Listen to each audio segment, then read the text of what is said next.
Thanks for watching BVR TV news. కాల సముద్రాన తన జీవితపు సముద్రతో బాధల తుఫానుల ధరిస్తూ ఆటుపోట్ల జీవితాన్ని భరిస్తూ సాటి మనుషులను కష్టాల కడలి నుంచి నష్టాల సుడి గూండాల బయటకు లాగే ఎజెండాతో తను అభ్యుదయ జెండార్కుడై తనువు ఆచంద్రార్కం అర్పితుడై భాషా పాండిత్యాల ఆరాధనలో నిత్య ధూప దీపాదులతో సంస్కార వెలుగుల ఆవాస నివాస నిలయ ఇంటి వాతావరణాన సంప్రదాయ శ్రీ వైష్ణవ తల్లిదండ్రుల వెంకటాచార్యులకు కవచ కుండలాలతో కర్ణుడుదయించినట్టు సహజ కవితామయమైనటువంటి శరీరుడై 20వ శతాబ్దపు 25వ ఏట 22 జూలై నాట ప్రథమ సంతానంగా వరంగల్ చినగూడూరున పసిచంద్రుడు కన్ను తెరిచి తెలుగు భాషకు తెలుగుతనానికి నిలువెత్తు రూపి అయి ఉగ్గుపాలతోనే నిత్య కవిత్వ ఆస్వాదనతో అనునిత్య సాధనలతో ఎదుగుతూ జీవన జ్యోతి రాజుకొని తరతరాలుగా వస్తున్న రాజు పాలనా బూదు దులుప ప్రజల భావాలకు మైకై ప్రభుత మైకం వదిలించ భావి బ్రతుకున కళాన్ని భూన్ని గలాన్ని విప్పిన సాహిత్య యోధుడి ఇంటి పేరు దాశరథి, ఒంటి పేరు కృష్ణమాచార్య. వెరసి దాశరథి కృష్ణమాచార్య కాగా దాశరథిగానే జగత్ప్రసిద్ధుడు. సాహితీ ఉద్యమ సాహిత్యాన సిద్ధయోధుడుగా ఉద్యమ పోరాట బాణమై తెలుగు సాహిత్య వీణయై సమస్త భూగోళమ్మున వికసించే తెలుగు సాహిత్య పరిశోధకులుగా కావచ్చు, తెలుగు సాహిత్య విమర్శకులుగా కావచ్చు, కవి, రచయిత, వ్యాసకర్తగా మంచి పేరు ప్రఖ్యాతులు సాధించినటువంటి డాక్టర్ రాపోలు సుదర్శన్ గారు, అలాగే వారి సతీమణి అనురాధ గారు మనతో ఉన్నారు. ప్రజెంట్ మనం హైదరాబాద్కి రావడం జరిగింది. సో మట్టిలో మాణిక్యాలు నిజంగా ఎక్కడో ఉండరు, మన చుట్టూనే మనుషుల రూపంలో ఉంటుంటారు. చాలా కింది స్థాయిలో వచ్చినటువంటి వ్యక్తులు చాలా గొప్ప గొప్ప పొజిషన్ని అధిరోహిస్తూ ఉన్నారు. నిజానికి వీళ్ళని చూసి మనం గర్వించదగ్గ విషయంగా మనం భావించుకోవాలి. సో ఒక కవిగా వీరి అనుభవాలు కావచ్చు, వీరి జీవిత కొంత చరిత్ర ఇప్పుడు మనం తెలుసుకునే ప్రయత్నం చేద్దాం. వాస్తవానికి దసరా స్పెషల్గా ఈ ఇంటర్వ్యూ కోసము హైదరాబాద్కి రావడం జరిగింది BVR టీవీ న్యూస్ టీమ్. నమస్తే సార్, బాగున్నారా? నమస్తే అండి.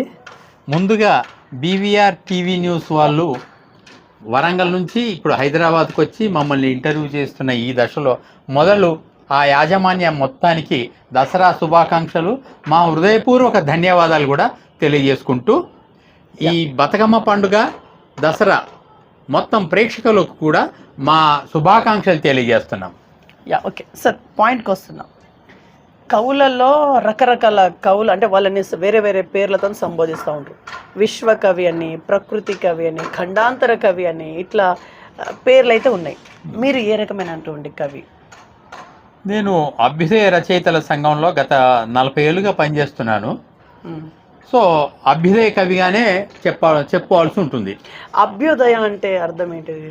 అభ్యుదయం అంటే కష్టజీవికి ఇరువైపులా నిలిచిన వాడే కవి అని శ్రీశ్రీ ఏదైతే నిర్వచనం చెప్పిండో అట్లా ఉన్న వాళ్ళందరూ కూడా అభ్యుదయ కవులుగానే మనం భావించాల్సి ఉంటుంది. ఓకే, కవి ఫస్ట్ స్టార్టింగ్ లెటర్ క, తర్వాత ఎండింగ్ వి. దీనికి ఒక సెంటెన్స్ ఉందంట, అర్థం ఉందంట? ఉంది. అంటే కష్టజీవి అనే ఈ పదానికి మొదటి అక్షరం క, జీవిలో వి, ఈ రెండు కలిపితే మొదటి అక్షరం చివరి అక్షరం రెండు కలిపితే కవి అవుతుంది. అంటే ఈ కష్టజీవి అనే పదానికి మనిషికి ఇరువైపులా నిలిచిన వాడే నిజమైన కవి అని మహాకవి శ్రీశ్రీ చెప్పింది ఇక్కడ ఒకసారి మనం గుర్తు చేసుకుందాం. రైట్. మీరు యాక్చువల్లీ ఇక్కడ చాలా బుక్స్ ఉన్నాయి. మీరు కవి అంటే వ్యాసకర్త కంప్లీట్గా, అంటే మీరు ఎందులో నిష్ణాతులు? వ్యాసకర్తనా, రచయితగానా, కవిగానా, విమర్శకులుగానా, లేకుంటే పరిశోధకులుగానా? ఎందులో బాగా నిష్ణాతులు? ఎందులో? కవిత్వం రాయాలన్నది నాకు ఇష్టమైన అంశము. కానీ జీవితం ఎప్పటికీ ఒక రంగంలో మనం ఉండనివ్వదు. వ్యాసం రాయడం అనివార్యం ఎవరికైనా కూడా, ఎప్పుడైనా కూడా, ఎక్కడైనా కూడా. ఎందుకంటే పరీక్షల్లో రాసేది మనం ఒక వ్యాసమే. అట్లాగే నేను తెలుగు సాహిత్యంలో MPhil, PhD రిటైర్ అయిన తర్వాత హైదరాబాద్ జిల్లా సాహిత్యం మీద డీలిట్ కూడా సబ్మిట్ చేశాను నేను. ఓకే. సో ఇది ఒక పరిశోధకుడి లక్షణం ప్లస్ ఒక వ్యాసకర్త పని అది. యా, బేసికల్లీ మీ అంటే జననం ఎక్కడ జరిగింది సార్? నేను హైదరాబాదులో నింబోలి అడ్డ అనే ప్రాంతం, అంటే కాచిగూడ స్టేషన్కి ఒక 2 కిలోమీటర్ల రేడియస్లోనే ఉంటుంది అది. అక్కడ పుట్టిన నేను. ఇక్కడ హైదరాబాద్లో రాయల్ థియేటర్ అని ఉండేది.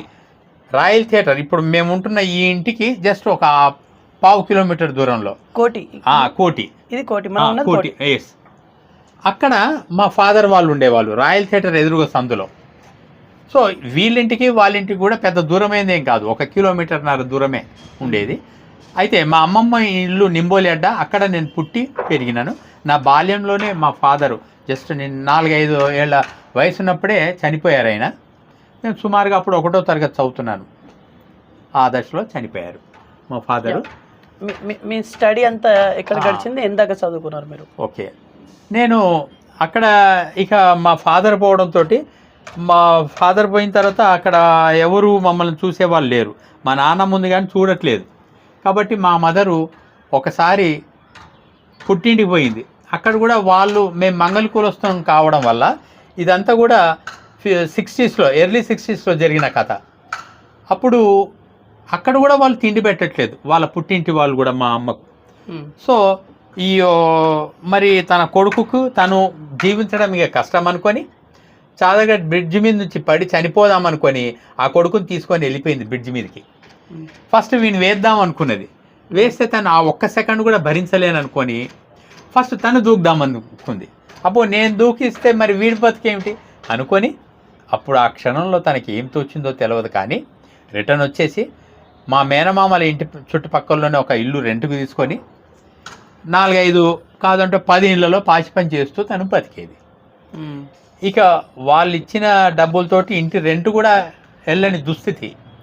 ఇక వాళ్ళు ఏం తిండి పెడితే ఆ పాచి పని చేసినప్పుడు మిగిలిపోయింది, అది మాత్రమే మేము తిని చాలా కాలం జీవించినాం. అట్లా నడుస్తున్న ఆ టైంలో మా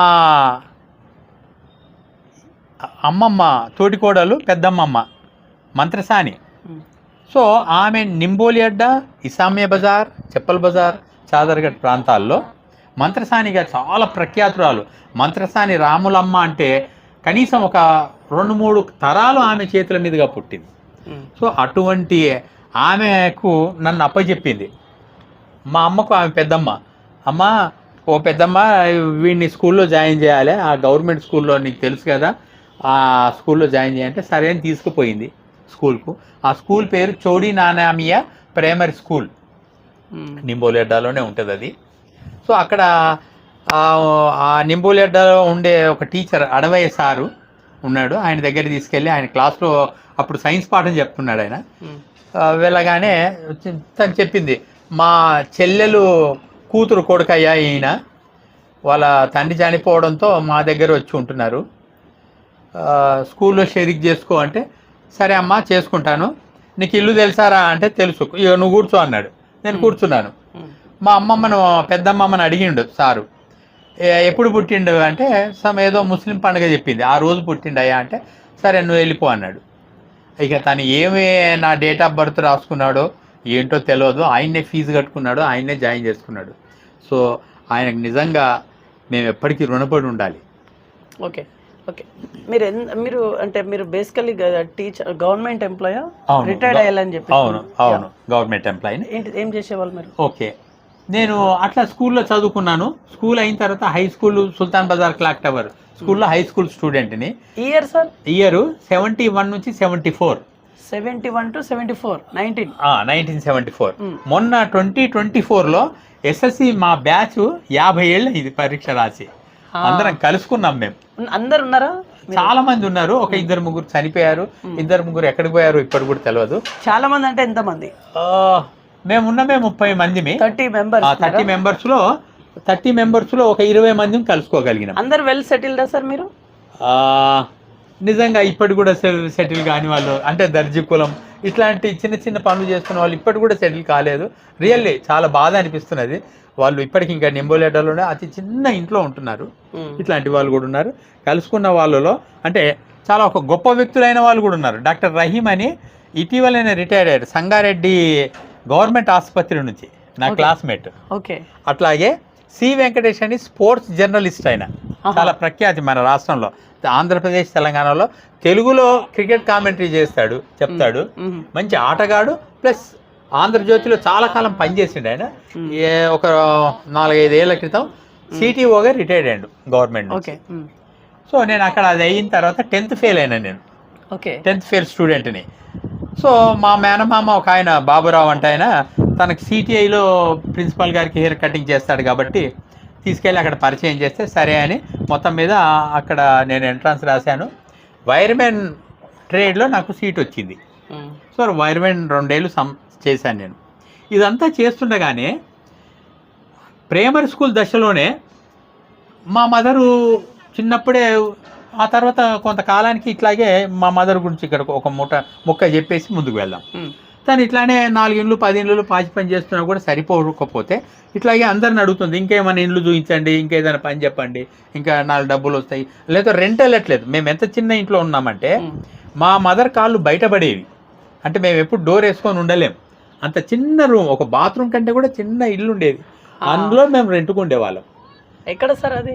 అది ఇప్పుడు నింబోలి అడ్డాలోనే SC ST వాళ్ళ హాస్టల్ ఉంది, దానికి ఎదురుగా సందులో. ఆ రోజుల్లో అప్పుడు బాదాం చెట్టు అని చాలా ఫేమస్. రిక్షావాడి చెప్తే చాలు నింబోలి అడ్డా బాదాం చెట్టు అంటే అక్కడికి తీసుకొచ్చేవాడు. అక్కడ ఎదురు గల్లీలో మేము రెంట్కుండేవాళ్ళం. సరే ఇట్లాగే చెప్తుంటే ఒక సుల్తాన్ బజార్ క్లాక్ టవర్ ఎదురుగా ఉన్నటువంటి డాక్టర్ జానకి రామచంద్రన్ అనే ఒక చిన్న క్లినిక్ చూపించారు. సో అక్కడ మా మదర్ పనిచేస్తున్నది. రోజు సాయంకాలం ఆమె ఆ క్లినిక్లో పనిచేస్తుంది. ఆమె గవర్నమెంట్ ఆసుపత్రి జడ్జిఖానా అని చాలా ఫేమస్, హైకోర్టు పక్కన ఉండేది ఆ రోజుల్లో. అందులో ఆర్ఎంఓగా పనిచేస్తూ సాయంకాలం తనకు ఒక క్లినిక్లో స్త్రీ వ్యాధి నిపుణురాలు, ఆమె గైనకాలజిస్ట్ అనమాట. సో అక్కడ మా మదరు కుదిరింది పనికి. ఒకరోజు రష్ లేనప్పుడు తనని అడిగింది, ఏమ్మా నువ్వు చూడడానికి చాలా బాగున్నావు, ఎందుకు నువ్వు ఉద్యోగం చేయాల్సిన దుస్థితి ఏర్పడ్డది అంటే అప్పుడు తను చెప్పుకొచ్చింది, తన భర్త చనిపోవడం, తనకు తిండి లేకపోవడం, ఇటు పుట్టింటి వాళ్ళు కానీ అత్తవారింటి వాళ్ళు తిండి పెట్టకపోవడం. సో ఇవన్నిటిని చెప్తే ఆమె చాలా బాధపడి తనకు సరే అమ్మా నువ్వు రేపు వెళ్ళి ఎంప్లాయ్మెంట్ కార్డుది, నేను నీకు ఉద్యోగం ఇప్పిస్తా అన్నది. కానీ ఎంప్లాయ్మెంట్ కార్డు అంటే ఏంటిదమ్మా అని ఆమెనే అడిగింది. సో చదువుకోలేదు మా మదర్. సో ఎంప్లాయ్మెంట్ కార్డు అంటే కూడా తెలియదు ఆ దశలో. సరే అది చిక్కడపల్లి ఉంటే చిక్కడపల్లి కూడా నాకు తెలియదు అంటే తనే అక్కడికి వచ్చింది. మళ్ళీ నెక్స్ట్ డే ఉదయం పొద్దున వచ్చి మా మదర్ను తన కారులో తీసుకెళ్ళి ఎంప్లాయ్మెంట్ కార్డు తీయించి రేపు వచ్చి ఈ కార్డు తీసుకో ఈ సార్ ఇస్తాడు అంటే నేను ఒక్కదాన్ని రాలేను, నాకు ఈ దారులు తెలివై అన్నది అప్పుడు. సో ఆమెనే కార్డు తీసుకొని ఎంప్లాయ్మెంట్ ఆఫీసర్ దగ్గర నుంచి ఉద్యోగం వచ్చేటట్టుగా అక్కడ ఓ టెంపరీ ఉద్యోగం పెట్టించింది వెంటనే ఇమీడియట్గా. అట్లా అప్పుడు మా జీవితం కాస్త రైలు పట్టాలు ఎక్కిందని అనిపించింది కొద్దిగా. ఆ దశలో మా మదరు పొద్దున్నే 6:30కు ఉద్యోగానికి వెళ్ళిపోయేది. నేను ఒకటినే కొడుకుని కావడం వల్ల ఇక అసలు ఇంట్లో ఎవరు ఉండరు. ఆ దశలో నేను స్కూల్ బహుశా 8:30-9 మధ్యలో వెళ్ళేవాడిని. ఈ 6:30-7 గంటల నుంచి సుమారు 8:30 వరకు ఒక్కడనే ఇంట్లో ఉండాలి. సో వండిపోయేది, తినేవాడిని. ఏం చేయాలి, దోస్తులతోటి నింబోలిఅడ్డలో ఉన్న మహాకాళి టెంపుల్లో గోటీలు ఆడుకోవడానికి వెళ్ళేవాడిని స్కూల్ టైం అయ్యేంత వరకు. ఆడుకొని వచ్చేసి ఆ తర్వాత బ్యాగు మా రోజుల్లో బ్యాగ్ కూడా లేదు, పుస్తకాలు ఇట్లా భుజం మీద పట్టుకొని వెళ్ళేవాళ్ళం. చెప్పులు కూడా లేవు, హై స్కూల్కి వెళ్ళేంత వరకు చెప్పులు కూడా కొనలేదు. అది ఆ రోజుల్లో ఉన్న దుస్థితి. మీకు జాబ్ ఎప్పుడు వచ్చింది? జాబు నాకు 1981లో వచ్చింది APSFCలో. అంతకుముందే నేను పోస్ట్ ఆఫీస్లో పనిచేస్తున్నాను. పోస్ట్ ఆఫీస్లో. అయితే ఇక్కడ కొద్దిగా అదే సీక్వెన్స్ చెప్పుకొని ఈ జాబ్ దాకా వద్దాం. ఓకే, అట్లా వెళ్తున్న దశలో నేను బహుశా 3వ తరగతో 4వ తరగతికో లేదా దగ్గర 5వ తరగతికి వచ్చినా నేను. మేము గోటీలో రోజు సాయంకాలం స్కూల్ నుంచి రాగానే కూడా ఇంట్లో ఎవరు ఉండరు, ఏముంటే అది తినేయాలి, మళ్ళీ గోటీలు ఆడడానికి నింబోలిఅడ్డలో ఆ మహాకాళి టెంపుల్ దాంట్లో వెళ్ళాలి అంతే. సో అట్లా నా క్లాస్మేట్ కూడా ఒక ఆయన అంజయ్య అనేవాడు కూడా వచ్చేవాడు. ఇద్దరం కలిసి ఆడుకునేవాళ్ళం గోటీలు. ఆయన అప్పుడప్పుడు లేటుకు వచ్చేవాడు. లేటుకు వస్తుంటే కష్టం, ఎవరమైనా ఆడుకోలేము. ఆ ప్రిమిసెస్లోనే, ఆ గుడి ప్రిమిసెస్లో లైబ్రరీ ఉంది, ప్రభుత్వ శాఖా గ్రంథాలయం ఉంది. సో సరే లోపల ఏముంటుందో తెలియదు కాబట్టి ఏముంటుందో చూద్దామని లోపలికి పోయినా. న్యూస్ పేపర్లు కనిపిస్తున్నాయి అన్నీ. 2 రూమ్లు ఉన్నాయి, 2 రూమ్లో ముందు రూమ్లో న్యూస్ పేపర్లు చూస్తే అన్ని సినిమా బొమ్మలు. సినిమాలు అంటే చాలా ఇష్టం అందులో ఆ దశలో ఇప్పుడు ఇలాగ టీవీలు ఏమీ లేవు మాకు. సో అట్లా సినిమా పేర్లు చదవడం మొదలుపెట్టాను. అన్ని న్యూస్ పేపర్లు తీసుకొని అన్ని సినిమా పేర్లు అంతే. ఆ తర్వాత దాని నుంచి మెల్లగా ఆటల పేజీలోకి వెళ్ళేవాడిని. ఆటలు ఏ ఆటలు ఏమిటి, క్రికెట్ అంటే అప్పుడు పిచ్చి ఉండేది, మేము కూడా క్రికెట్ ఆడేవాళ్ళం స్కూల్లో. సో అట్లా న్యూస్ పేపర్ చదవడం అలవాటు స్టార్ట్ అయింది. దాంతో క్లాస్లో కూడా నాకు కాస్త తెలుగు ఎక్కువ అన్న పేరు వచ్చింది. సో అట్లా ప్రైమరీ స్కూల్ గడిచిపోయింది. హై స్కూల్ సుల్తాన్ బజార్ క్లాక్ టవర్లో జాయిన్ అయ్యాక 8th క్లాస్లో మాకు శ్రీదేవి తెలుగు టీచర్, ఎక్కడున్నా ఆమెకు నమస్కరించాలి, అద్భుతంగా పాఠం చెప్పేది. మాకు రోజు డబుల్ రూల్లో హ్యాండ్ రైటింగ్ ప్రాక్టీస్ చేయించేది. నా రైటింగ్ కాస్త బాగుంటుందనే చాలామంది విద్యార్థులు, నా తోటి విద్యార్థులు అనేవాళ్ళు. ఆమె దగ్గర గుడ్ వేయించుకోవడం కోసం నోట్బుక్లో ఒక్క పేజీ రాయడానికి 1 గంట సేపు టైం తీసుకునేవాడిని, చాలా అందంగా రాయడానికి. అయినా రోజు ఆమె గుడ్ వేయకపోయేది, వారానికో 15 రోజులకు ఒక్కసారి వేసేది. అంటే వీడికి ఎక్కడ పొగరు వస్తుందో అని ఆమె ఆలోచన అయి ఉండొచ్చు. అట్లా హై స్కూల్కి వచ్చాక హై స్కూల్లో 10th క్లాస్కి వచ్చేసినాం. 10th క్లాస్లో అప్పుడు నాకు 8th 9th నుంచే క్లాస్లో నాకు తెలుగు ఎక్కువ వచ్చు అనేది రుజువు అయిపోయింది. ఒకసారి వరదాచార్యులు గారు అని 9th క్లాస్లో మాకు తెలుగు పండిట్, ఆయన ఏదో మంత్లీ టెస్ట్ పెట్టిన తర్వాత పేపర్లు దిద్ది పట్టుకొని వచ్చాడు. ఎవడా సుదర్శన్ అని అడిగాడు. అంటే నేను చాలా తప్పు రాశానేమో అని భయపడుతూ లేచి నిలబడ్డాను. నేనే సార్ అని. ఏం రా ఇదంతా కాపీ కొట్టి రాసినావా అని అడిగిండు నన్ను. కాదు సార్ నాకు వచ్చు సార్, మీరు ఇప్పుడు అడిగినా నేను చెప్తా సార్ అంటే, వెరీ గుడ్, నీకు హయ్యెస్ట్ మార్క్ వచ్చిందిరా అని అంటే అప్పుడు నాకు ధైర్యం వచ్చింది. మా ఫ్రెండ్స్ సర్కిల్లో కూడా అందరూ ఆనందించారు. సో అప్పటి నుంచి నాకు తెలుగు ఎక్కువ వచ్చని అర్థమైపోయి 10th వచ్చిన తర్వాత నా తోటి పిల్లలకు, నా క్లాస్మేట్స్కి తెలుగు అర్థం కాకపోతే గైడ్లను చూస్తే తెలుగు పాఠం చెప్పిన నేను నా క్లాస్మేట్స్కి తెలుగు. సో అట్లా తెలుగు ఎక్కువ వచ్చింది. 10th ఫెయిల్ అయ్యాక నేను సిటిఐలో ఐటీఐ చేసిన వైర్మెన్. అది అయిపోయేలోగానే ఈ మధ్య నాకు హై స్కూల్ నుంచి ఎం సేతుపతి అని ఒక బ్రాహ్మణ మిత్రుడు ఉన్నాడు. మా ఇద్దరికి సాహిత్యం అంటే కొంత ఇంట్రెస్ట్ ఉంది. యువభారతి అని అప్పుడు ఉండేది శ్రీకృష్ణదేవరాయ లైబ్రరీలో. యువభారతి మీటింగ్లు అయ్యాయి సాహిత్య సంస్థ, మేమిద్దరం నడుచుకుంటూ వెళ్ళేవాళ్ళం. ఆంధ్ర సారస్వత పరిషత్ అని ఇప్పుడు ఆదిత్య నర్సింగ్ హోమ్ ఎదురుగానే ఉంది ఇక్కడ తిలక్ నగర్లో, బొగ్గులకుంటలో. సో అక్కడ కూడా సాహిత్య సమావేశాలు అయ్యేవి. ఎంత రష్ వచ్చేదంటే అప్పుడు సారస్వత పరిషత్ సమావేశాలు, యువభారతి సమావేశాలకి మేము ఒకనాడు గేట్ దగ్గర నిలబడి వింటున్నాం మేము. అంటే లోపలి కూడా వెళ్ళే అంత జనం ప్యాక్ అయి ఉన్నారు. అంటే మనం ఒక సామెతతో చెప్పుకుంటాం, ఇసుకేస్తే రాలనంత జనం అని. లిటరల్గా అది 100% కరెక్ట్ అన్నట్టుగా అనిపించింది. అట్లా మేము మీటింగ్స్కి వెళ్ళి రిటర్న్ వస్తూ ఆ సాహిత్యం, ఇది అంతా స్కూల్ స్టేజ్లోనే, అంటే 9th లోపలనే అసలు మేము ఆ సాహిత్యం గురించి ఆలోచిస్తూ చర్చించుకుంటూ ఇంటికి నింబోలెడ్డకి నడుచుకుంటూ వచ్చేవాళ్ళం. ఆ పద్యాలు మాకు కమ్మగా అనిపించేవి. దివాకర్ల వెంకటావధాని, దాశరథి కృష్ణమాచార్యులు, ఇట్లా వీళ్ళ ప్రసంగాలు విని చాలా ఆనందించేవాళ్ళం. అట్లా కొంత తెలుగు మా ఇద్దరికి కూడా కొంత ఎక్కువ రావడం, మాకు కొంత ఆ యువభారతి పెట్టే పోటీల్లో ప్రైజులు రావడం, ఇదంతా మాకు తెలుగు ఎక్కువ వచ్చని అర్థమై నేను సిటిఐ చేస్తున్న టైంలో కూడా మా టీచర్లతో ఏదైనా మాట్లాడాల్సి వస్తే నా తోటి ట్రైనీస్ అందరు కూడా నన్నే మాట్లాడమనేవాళ్ళు, నీకు తెలుగు ఎక్కువ వస్తురా, నువ్వు మంచిగా మాట్లాడతావురా అని. సరే మాట్లాడేవాళ్ళం. అది అయిపోయిన తర్వాత ట్రైనింగ్ అయిపోయింది. అయిపోగానే వెంటనే నేను సారస్వత పరిషత్కి వచ్చి నేను తెలుగులో విశారద చేద్దాం అనుకున్నాను సార్ అని అక్కడ చెప్తే అక్కడ వాళ్ళు తిట్టారు. విశారద, నేను అప్పటికి మళ్ళీ 10th పాస్ అయినా ఈ మధ్యలో, ఐటీఐ అయిపోయే లోపల. నువ్వు 10th పాస్ అయినావు కాబట్టి విశారద కాదు బాబు, నువ్వు చేరాల్సింది డిప్ఓఎల్, డిప్లొమా ఇన్ ఓరియంటల్ లాంగ్వేజెస్ అనే కోర్స్కి. అంటే సరే సార్ అంటే అప్లికేషన్ ఇచ్చేసి, అప్లికేషన్ ఖరీదు డబ్బులు ఇవ్వు బాబు అంటే ఎంత అంటే ₹1. ఆ ₹1 కూడా అప్పుడు నా జోబులో లేదు.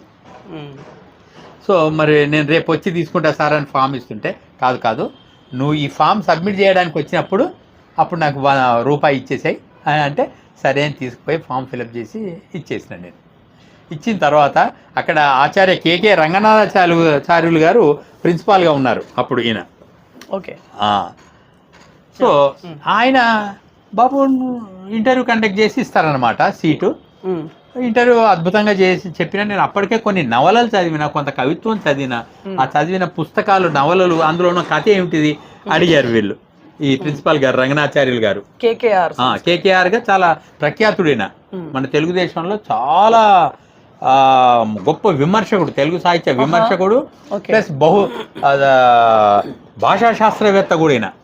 భాషా శాస్త్రవేత్త అంటే భాషా శాస్త్రాన్నే సబ్జెక్టుగా ఎంఏ చదువుకున్నాడు ఆయన. భాషా శాస్త్రం, తెలుగు సాహిత్యం ఎట్లానో, మ్యాథమెటిక్స్ ఎట్లానో, బయాలజీ ఎట్లానో, మ్యాథమెటిక్స్ ఇవన్నీ ఎట్లానో, భాషా శాస్త్రం అనేది కూడా ఒక శాస్త్రం, ఒక ఎంఏ కోర్సు ఉంటుంది. ఓకే. అంటే ప్రపంచంలో ఉన్న భాషలన్నీ ఎట్లా పుట్టినాయి, ఎందుకు పుట్టినాయి, ఎక్కడ పుట్టినాయి, వాటిని గురించి డెప్త్గా స్టడీ చేస్తారు. ఇప్పుడు వృక్ష శాస్త్రాన్ని చదివినట్టుగా వృక్షాల మీద ఎట్లా చదువుతారో వీళ్ళు భాషల గురించి చదువుతారు.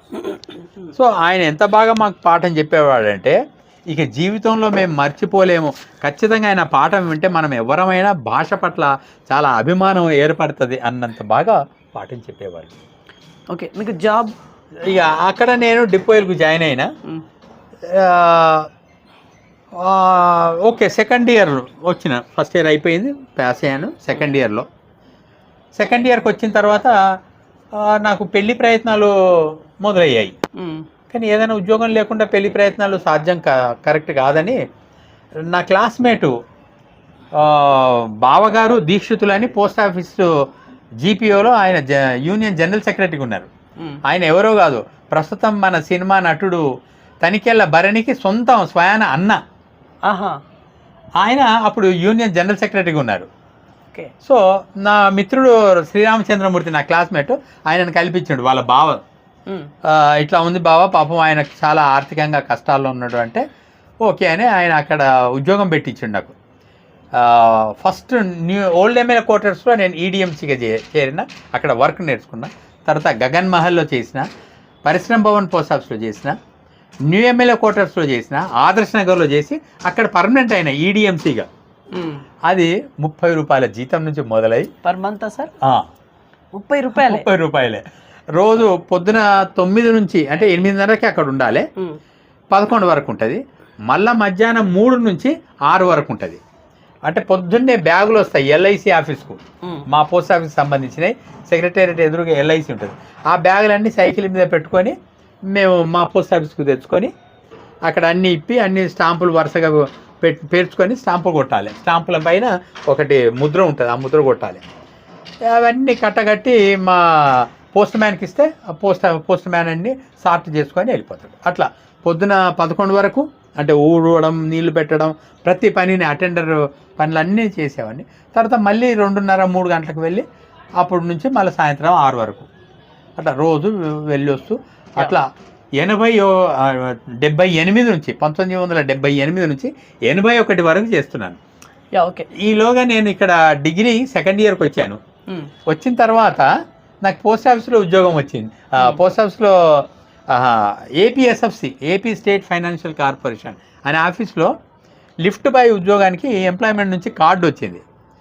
చాలా ఆనందించిన, ఏదో ఒక ఉద్యోగం. అప్పటికే నేను చాలా తీవ్ర ప్రయత్నాన్ని చేస్తున్నా ఎక్కడ ఉద్యోగం కావాలని, దొరకట్లేదు. ఎక్కడ చాలా అప్లై చేస్తున్నాను కానీ దొరకట్లేదు.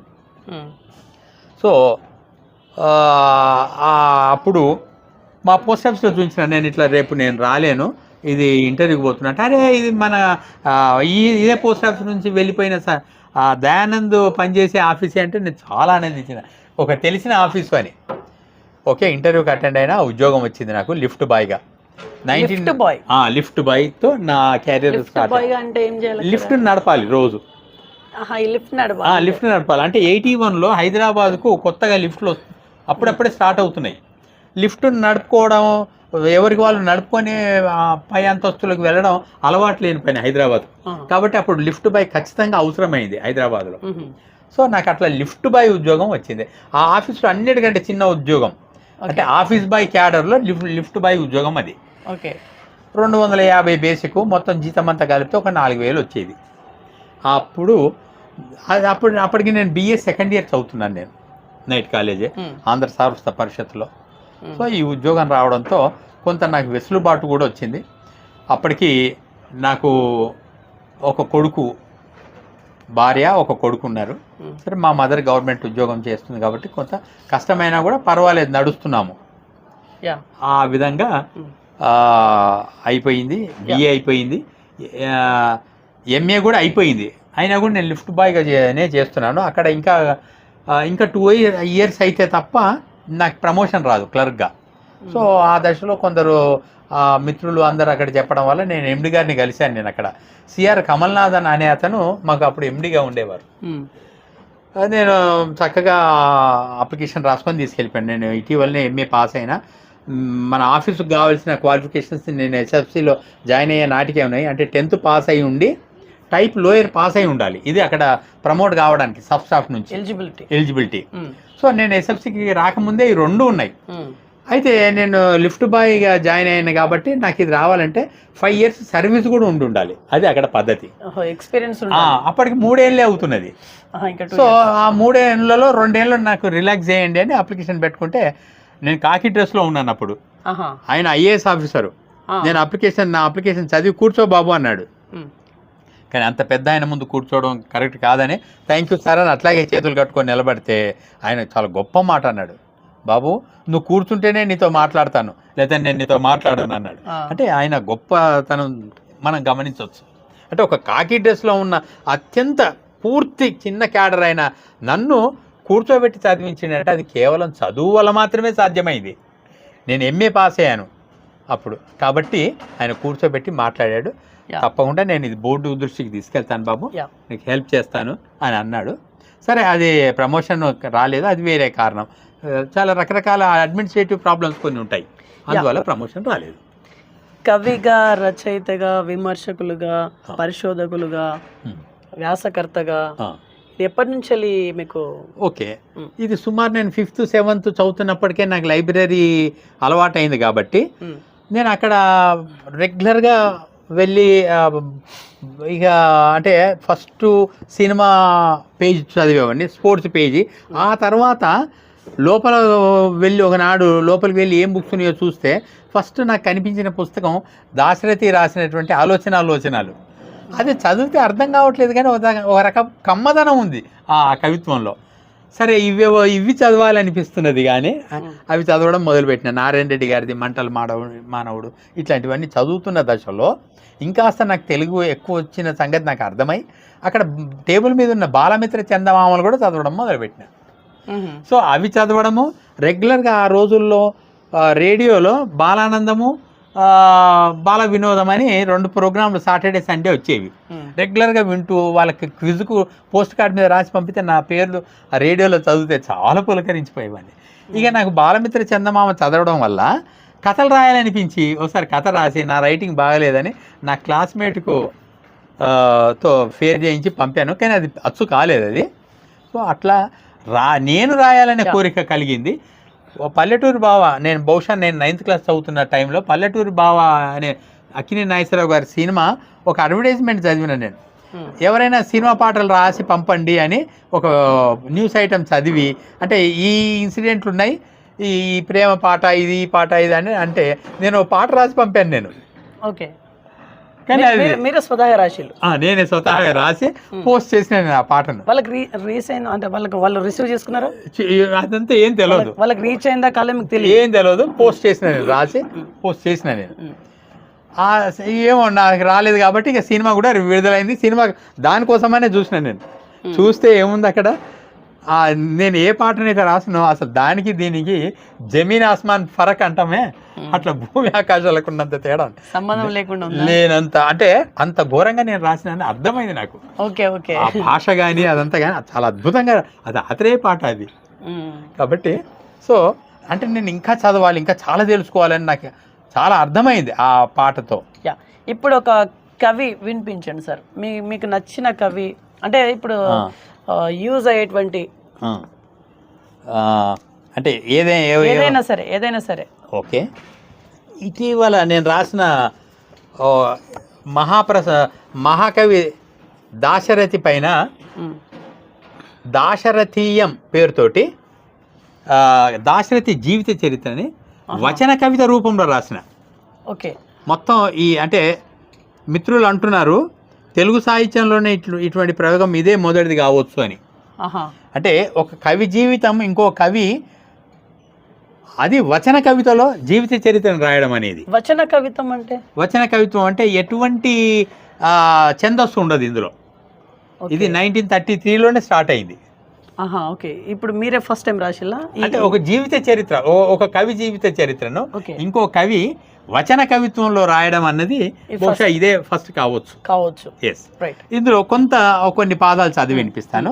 దాశరథి శిశోదయం దాంట్లో, కాల సముద్రాన తన జీవితపు సముద్రతో బాధల తుఫానుల ధరిస్తూ ఆటుపోట్ల జీవితాన్ని భరిస్తూ సాటి మనుషులను కష్టాల కడలి నుంచి నష్టాల సుడి గూండాల బయటకు లాగే ఎజెండాతో తను అభ్యుదయ జెండార్కుడై తనువు ఆచంద్రార్కం అర్పితుడై భాషా పాండిత్యాల ఆరాధనలో నిత్య ధూప దీపాదులతో సంస్కార వెలుగుల ఆవాస నివాస నిలయ ఇంటి వాతావరణాన సంప్రదాయ శ్రీ వైష్ణవ తల్లిదండ్రుల వెంకటాచార్యులకు కవచ కుండలాలతో కర్ణుడుదయించినట్టు సహజ కవితామయమైనటువంటి శరీరుడై 20వ శతాబ్దపు 25వ ఏట 22 జూలై నాట ప్రథమ సంతానంగా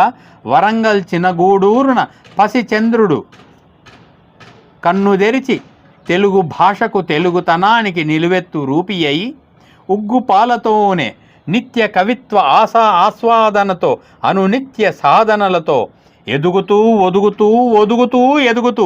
జీవన జ్యోతి రాజుకొని తరతరాలుగా వస్తున్న రాజు పాలనా బూదు దులుప ప్రజల భావాలకు మైకై ప్రభుత మైకం వదిలించ భావి బ్రతుకున కళాన్ని భూన్ని గలాన్ని విప్పిన సాహిత్య యోధుడి ఇంటి పేరు దాశరథి, ఒంటి పేరు కృష్ణమాచార్య. వెరసి దాశరథి కృష్ణమాచార్య కాగా దాశరథిగానే జగత్ప్రసిద్ధుడు. సాహితీ ఉద్యమ సాహిత్యాన సిద్ధయోధుడుగా ఉద్యమ పోరాట బాణమై తెలుగు సాహిత్య వీణయై సమస్త భూగోళమ్మున వికసించే. ఇది మొదటి చాప్టర్. ఆ దాశరథి ఆవిర్భావం పుట్టుక గురించి చెప్పబడింది. ఓకే. ఇది రీసెంట్ గా మీరు పబ్లిష్ అయిందా? అవును, మొన్న. ఎన్ని బుక్స్ ఇప్పటిదాకా ఎన్ని బుక్స్? 4 పుస్తకాలు వచ్చాయి తెలుగులో. మొట్టమొదటిది నేను ఎంఫిల్ చేసినటువంటి పుస్తకం. ఇదేదో చెప్పబోయిల్లు మొన్న అని.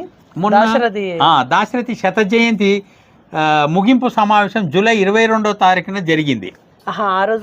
ఆ రోజుకు ఆయన 100 సంవత్సరాలై ఈయన పుట్టి 100 సంవత్సరాలై ముగింపు సమావేశం. ఆ సమావేశం అభ్యుదయ రచయితల సంఘం చాలా ఘనంగా నిర్వహించింది. నేను దానికి ప్రస్తుతం తెలంగాణ రాష్ట్ర ప్రధాన కార్యదర్శిని, జనరల్ సెక్రటరీ.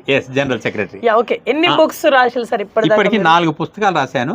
అయితే ఇక్కడ ఒక చిన్న మాట ఇది చెప్పుకుందామని అనిపిస్తుంది. అభ్యుదయ రచయితల సంఘం మహాకవి ఈ దాశరథి 100వ జన్మదినాన్ని అద్భుతంగా ఎట్లా జరిపిందంటే, స్కూల్ విద్యార్థులతోటి ఈయన 100 కవితలు ఎన్నుకొని, దాశరథి 100 కవితలు ఎన్నుకొని స్కూల్ విద్యార్థుల చేత 100 మంది చేత చదివించడం ఒక కొత్త వినూత్న ప్రయోగం చేసినాం మేము. తెలుగు సాహిత్యంలో ఎవరు ఇంతవరకు చేయని ప్రయోగం. అట్లా దాశరథి ప్రఖ్యాత మంచి కవితల్ని 100 ఎన్నుకొని 100 మంది స్కూల్ విద్యార్థుల చేత చదివించడం డే లాంగ్ ప్రోగ్రామ్ అది. అందులోనే ఈ పుస్తకం కూడా ఆవిష్కరించడం జరిగింది. ఓకే. ఇప్పటిదాకా మీరు ఎన్ని వ్యాసాలు రాసిళ్ళు, ఎన్ని కవిత్వాలు రాసిళ్ళు, ఎన్ని రచనలు రాసిళ్ళు? వ్యాసాలు అయితే 100 కంటే ఎక్కువనే ఉంటాయి, కానీ ఇంతవరకు ఇంకా పుస్తకం వేసుకోలేదు. కవితలు ఇప్పటికీ చాలా రాసిన, ఇంకా రావాల్సిన కవితలు కూడా ఇంకా 200-300 కవితలు ఉన్నాయి. నేను రిటైర్ కాగానే, అంటే రిటైర్ అయ్యేంత వరకు నాకు తీరిక దొరకగా పుస్తకంగా వేసుకోలేదు, రాస్తూనే ఉన్నాను. ప్రతి సందర్భంలో రాస్తున్నాను. తెలంగాణ ఉద్యమాన్ని కూడా మాకీ కిరికిరి పేరుతోటి ఒక కవిత రాసిన. మాకీ కిరికిరి అంటే ఆ అమ్మ మీద జరుగుతున్న అలజడి, ఘోరమైన యుద్ధం, ఆంధ్ర తెలంగాణ పోరాటం, మాకీ కిరికిరి, అమ్మ గురించిన గందరగోళం అనే దృష్టితోటి మన తెలంగాణ ప్రాంతపు పదజాలంతో రాసిన. అట్లా చాలా కవితలు ఉన్నాయి, సందర్భాన్ని బట్టి అవన్నీ కూడా వేయాలి. మొదటిసారి నేను వేసిన పుస్తకం 2016లో సంప్రోక్షణ పేరుతోటి వచ్చింది. సంప్రోక్షణ ఏంటి సార్? సంప్రోక్షణ అంటే ఇందులో ఏంటి అర్థం? చెప్తాను. ఇందులో ఉన్న కవితల్లో ఒకటి మూసీ నది మీద రాసిన. మూసీ నది, రైట్. మూసీ నది ఎట్లా పుట్టింది, ఎప్పుడు పుట్టింది, మన పురాణాల్లో ఎట్లా పేర్కొనబడింది, అట్లా దాని చరిత్ర నుంచి ఇవాళ అది ఎట్లా కంపుమయమైందో మొత్తం దాని జీవిత చరిత్ర లాంటిది రాసిన. ఇది మీ మొదటిదా? మొదటిది, కవితలలో మొదటిది, ఓకే, మొట్టమొదటి కవితా సంకలనం. అయితే అందులో దానికి ఆ కవితకు సంప్రోక్షణ అని పేరు పెట్టిన. సంప్రోక్షణ అనే పదం అంటే పవిత్రం చేయడం అని కూడా ఒక అర్థం ఉంది. శుద్ధి చేయడమే కాదు, పవిత్రం కూడా చేయండి అని. అంటే మూసీ నదిని శుద్ధి చేస్తా అని ప్రతి ప్రభుత్వం అంటున్నది. ఎవరు ఇంతవరకు చేసినట్టు మనకు దాఖలాలు లేవు. ఏదో డబ్బులు ఖర్చు అవుతున్నాయి కానీ ఇవాళ మనం చూస్తూనే ఉన్నాం. సో అందుకోసమని సంప్రోక్షణ అని పేరు పెడితే కొందరికి బాధ కూడా కలిగింది. అంత కంపు నదికి సంప్రోక్షణ అని పెడితే నది నా తల్లి అని చెప్పిన. ఆ నది లేకపోతే ఏ నది అయినా లేకపోతే అసలు మనకు నాగరికతనే లేదు. ప్రతి నది ఒడ్డున్నే ప్రజలు జీవించడం నాగరికత ఉంది. థేమ్స్ నది లండన్కు, అట్లా మనకు హైదరాబాద్కు ఈ మూసీ నది ఒడ్డున్నే నాగరికత వెలిసింది. మేడం, యాక్చువల్లీ మీరు పెళ్ళి కాకముందు సార్ని మీరు పరిచయం అయ్యా లేకపోతే అయిన తర్వాత అట్లా మీరు అంటే ఏంటి బేసికల్లీ మీరు ఎట్లా పరిచయం అయ్యారు? అదే అంటే మాది మేనరికం. అవునా? Okay okay. బేసికల్ మీరేం చేస్తుంటారు మేడం? నేను 7th వరకు చదివాను. 7th ఫెయిల్ అయిన తర్వాత మళ్ళీ నాకు పెళ్ళి అయిపోయింది. 79లో పెళ్ళి అయింది. 5th ఇక పెళ్ళి కాగానే నేను చదువుకోలేదు. ఇక వెంటనే బాబు నాకు ప్రెగ్నెంట్ వచ్చేసింది. చదువుకోలేదు, చదువు ఆపేసిన. ఇక మా అత్తమ్మ వెళ్ళమన్నాడు. వెళ్ళమంటే ఇక మా టీచర్స్ పెళ్ళి కాలేవు అక్కడ. కోపం చేశారు. మా అమ్మ వెళ్ళి మా అమ్మ మా చిన్నమ్మ తీసుకొని వెళ్ళిన. మా అత్తమ్మ రాలేదు, తిడతారని. ఆమె హాస్పిటల్లో చేస్తుంది, తిడతారని రాలేదు. చిన్నప్పుడు నాకు మైనరే పెళ్ళి చేస్తే అమ్మాయి ఇంత చిన్నపిల్లకు నువ్వు పెళ్లి చేసినావు, అయినా పిల్లకు అత్తారిని పంపించేది లేకుండా నువ్వు మీ దగ్గరనే ఉంచుకోను పెళ్లి చేసినావేమో, ఇప్పుడు ఆ పిల్లకు ప్రెగ్నెంట్ అని ఆ కోపం చేసిర్రు. కోపం చేస్తే నేను ఫోను మా టీచర్ పెళ్ళి నేను మారం చేసిన. ఇక వెళ్ళలే. బాబు పుట్టినాక రమ్మన్నారు. చిన్న బాబు నువ్వు మా అత్తమ్మ డ్యూటీకి వెళ్ళిపోతుంది, ఎవరు చూస్తారు, చూసేవాళ్ళు ఎవరు లేరు. ఇక నేను మానేసిన. అక్కడికి ఈయన చదివించుండు, నాకు ఓపెన్ చేయించుండు ఆయన. నేను పిల్లలు వీళ్ళందరూ ఉన్నారు, చదువుకోలే పిల్లలు. ఇక చదువు బుక్ తీసుకోగానే ఒకరు 2-3 బాబులు. ఇక వాళ్ళు ఏడవడము, వాళ్ళ మమ్మీ ఆకలి ఇవన్నీ చదువు మానేసిన. చదువు మానేసి ఈయన చెప్పిండు. ఈయన నాకు ఓపెన్ లీవ్ పెట్టి నాకు క్లాసులు రాయించడం చేసిండు. లాస్ట్ ఎగ్జామ్ ఫీజు కట్టిన. ఎగ్జామ్స్ ఎప్పుడు అడుగుదాని పోతే అదే రోజు లాస్ట్ ఎగ్జామ్. ఇక మానేసిన, అది కూడా చదవలే. క్రాఫ్ట్ ట్రైనింగ్ చేసిన, టీచర్ ట్రైనింగ్ చేసిన. అది పాస్ అయిపోయినా. వీళ్ళ ఫ్రెండ్ ఉండే స్వయంప్రభ అని, ఆమె 7 స్కూల్, అందులో చదువు చెప్తుంది. మాకు ఒక సమ్మర్ వెకేషన్లో సుదర్శన్ మీ భార్యను పంపించేయి, క్రాఫ్ట్ టీచర్ కాబట్టి, క్రాఫ్ట్ టీచర్ కదా, 40 days ఉంటుంది. మా చిన్న బాబు అప్పుడు 4 సంవత్సరాలు ఉన్నాడు. వాడు తీసుకొని అక్కడనే ఉంచుకొని అక్కడనే 40 days అక్కడనే ఉన్నా పిల్లలతోటి. అక్కడ నేర్పించిన, అక్కడ ఉండమని అన్నారు వాళ్ళ సార్లు కూడా. నాకు అమ్మ నీకు ఈ జాబ్ ఇచ్చేస్తాము అంటే మా అత్తమ్మ డ్యూటీ పోతుంది, ఈయన ఇంకా 2 పిల్లలు ఉంటారు, కష్టమవుతుంది వద్దు. ఈయన అన్నాడు అదే కష్టమవుతుంది, పిల్లలు ఆగమైపోతారు నువ్వు అది అంటారు. సరే అని అక్కడ వదిలిపెట్టేసిన. జాబ్ వచ్చి చేపిస్తాను ఇంకో స్కూల్లో టీచర్లా, కానీ వద్దు పిల్లలు ఆగమైపోతారు, మగ పిల్లలు ఉన్నారు చెడిపోతారు, నీకు చంపాల్సి అవసరం లేదు, పిల్లలు బాగా చూసుకుంటే చాలంటే సరే అని పిల్లల్ని చూసుకుంటూ నేను ఉండిపోయినాను, చదువు మానేసి. Okay okay. మీరు ఇప్పుడు సారేమో సాహిత్య రంగంలోకి మొత్తం ఉరుకులు పరుగులు మొత్తం ఈదుతా ఉన్నారు. మీకు ఎట్లా అనిపిస్తుంది సాహిత్య రంగంలోకి సార్ మొత్తం ఈదుతా ఉన్నారు కదా, మీకు ఎట్లా అనిపిస్తుంటుంది? చాలా సంతోషం అనిపిస్తుంది.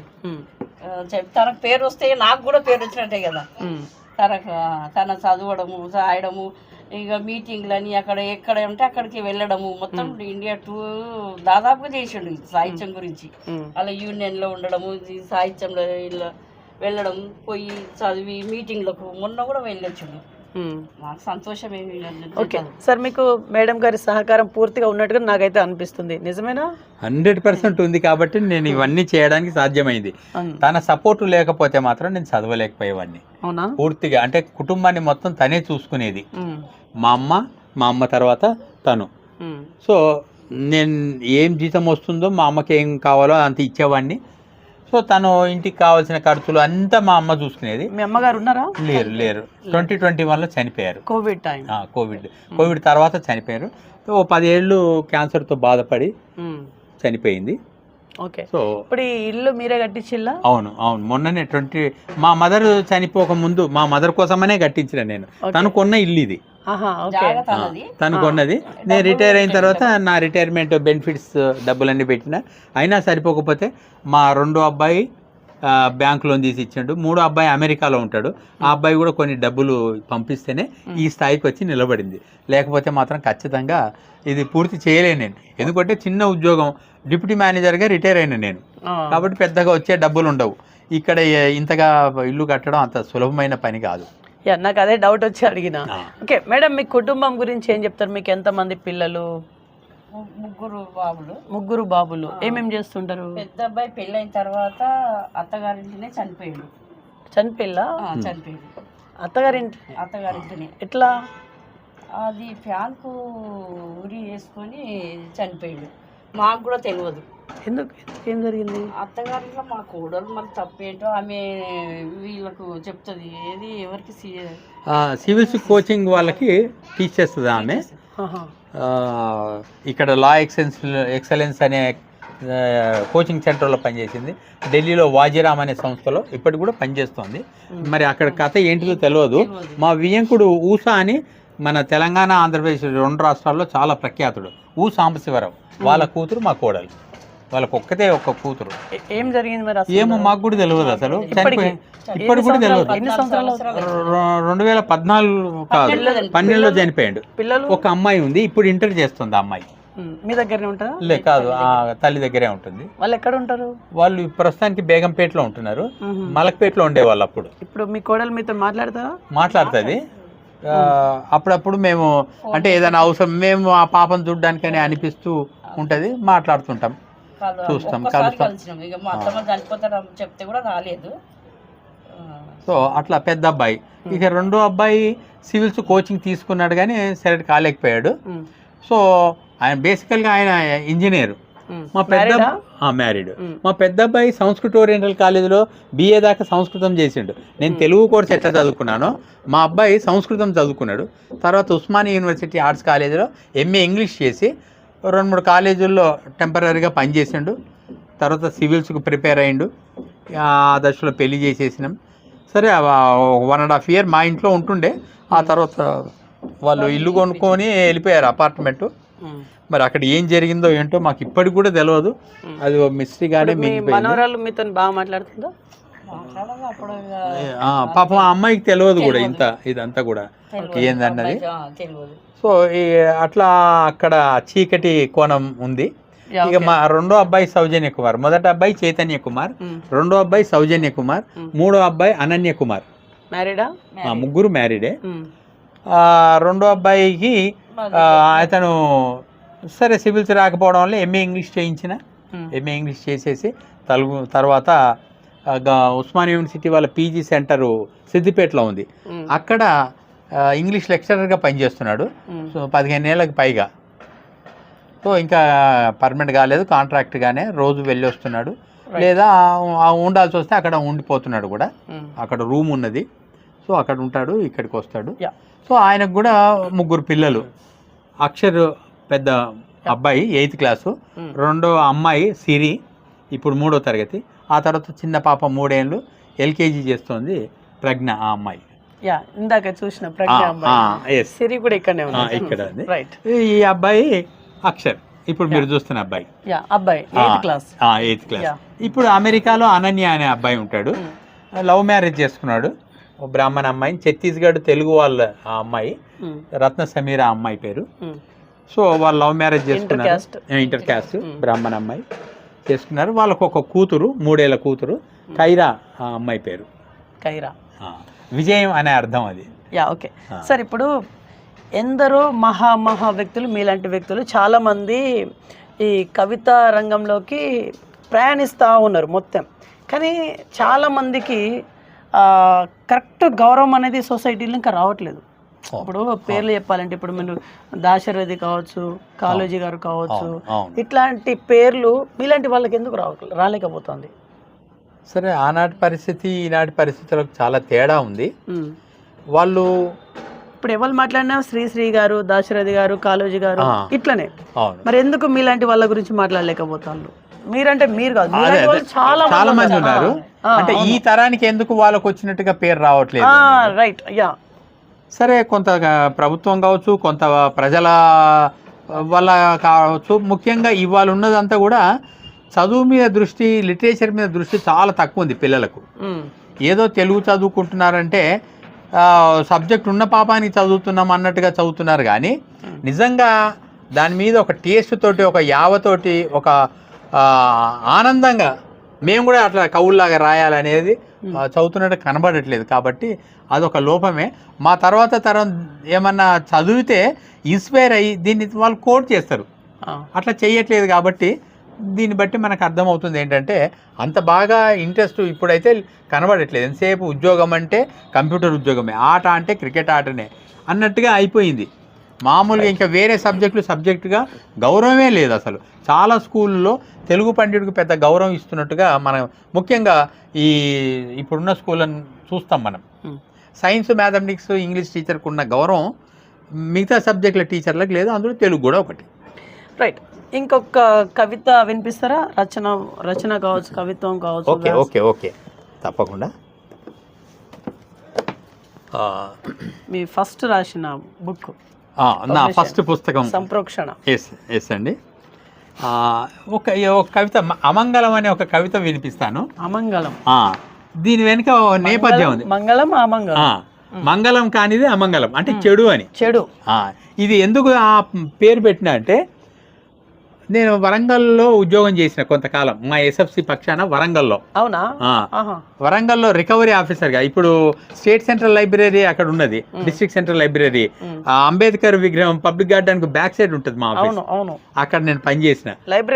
లైబ్రరీ కాదు, ఏపీఎస్ఎఫ్సి అనే ఆఫీస్. ఆ లైబ్రరీ పక్కనే ఉంటది. సో అందులో ఒక 7-8 ఏళ్ళు పనిచేసిన. అక్కడ పనిచేసినప్పుడు జనగాము, చేర్యాల, ఇటు పాలకుర్తి, స్టేషన్ గన్పూర్ నుంచి నేను రికవరీ ఆఫీసర్గా ఉన్నా. మేము లోన్లు ఇచ్చే ఆఫీస్ అది. ఫ్యాక్టరీలు పెట్టుకునే వాళ్ళ కోసం లోన్లు ఇస్తాం. ఓకే. సో ఆ ఇచ్చిన లోన్లను రికవరీ చేయడానికి ఆ 3 ఏరియాలు అట్లా తిరిగేవాడిని నేను. సో అట్లా ఆ ఏరియాలో ఉన్న ఆ టైంలో నేను వారానికి ఒకసారో 2 వారాలకు ఒకసారో హైదరాబాద్కి వచ్చినప్పుడు వచ్చిన రోజు సూర్య పత్రికలో ఒక వార్త చదివిన నేను. ఆ మంగలి కులస్తుడు పొద్దున్నే ఆ గలిలో వెళ్తుంటే అక్కడ ఉన్నటువంటి పురోహిత వర్గం అతన్ని, మంగళవాణ్ణి, నువ్వు ఈ గలిలో నడవద్దు బాబు అని ఎంత చెప్పినా ఆయన వినట్లేదు.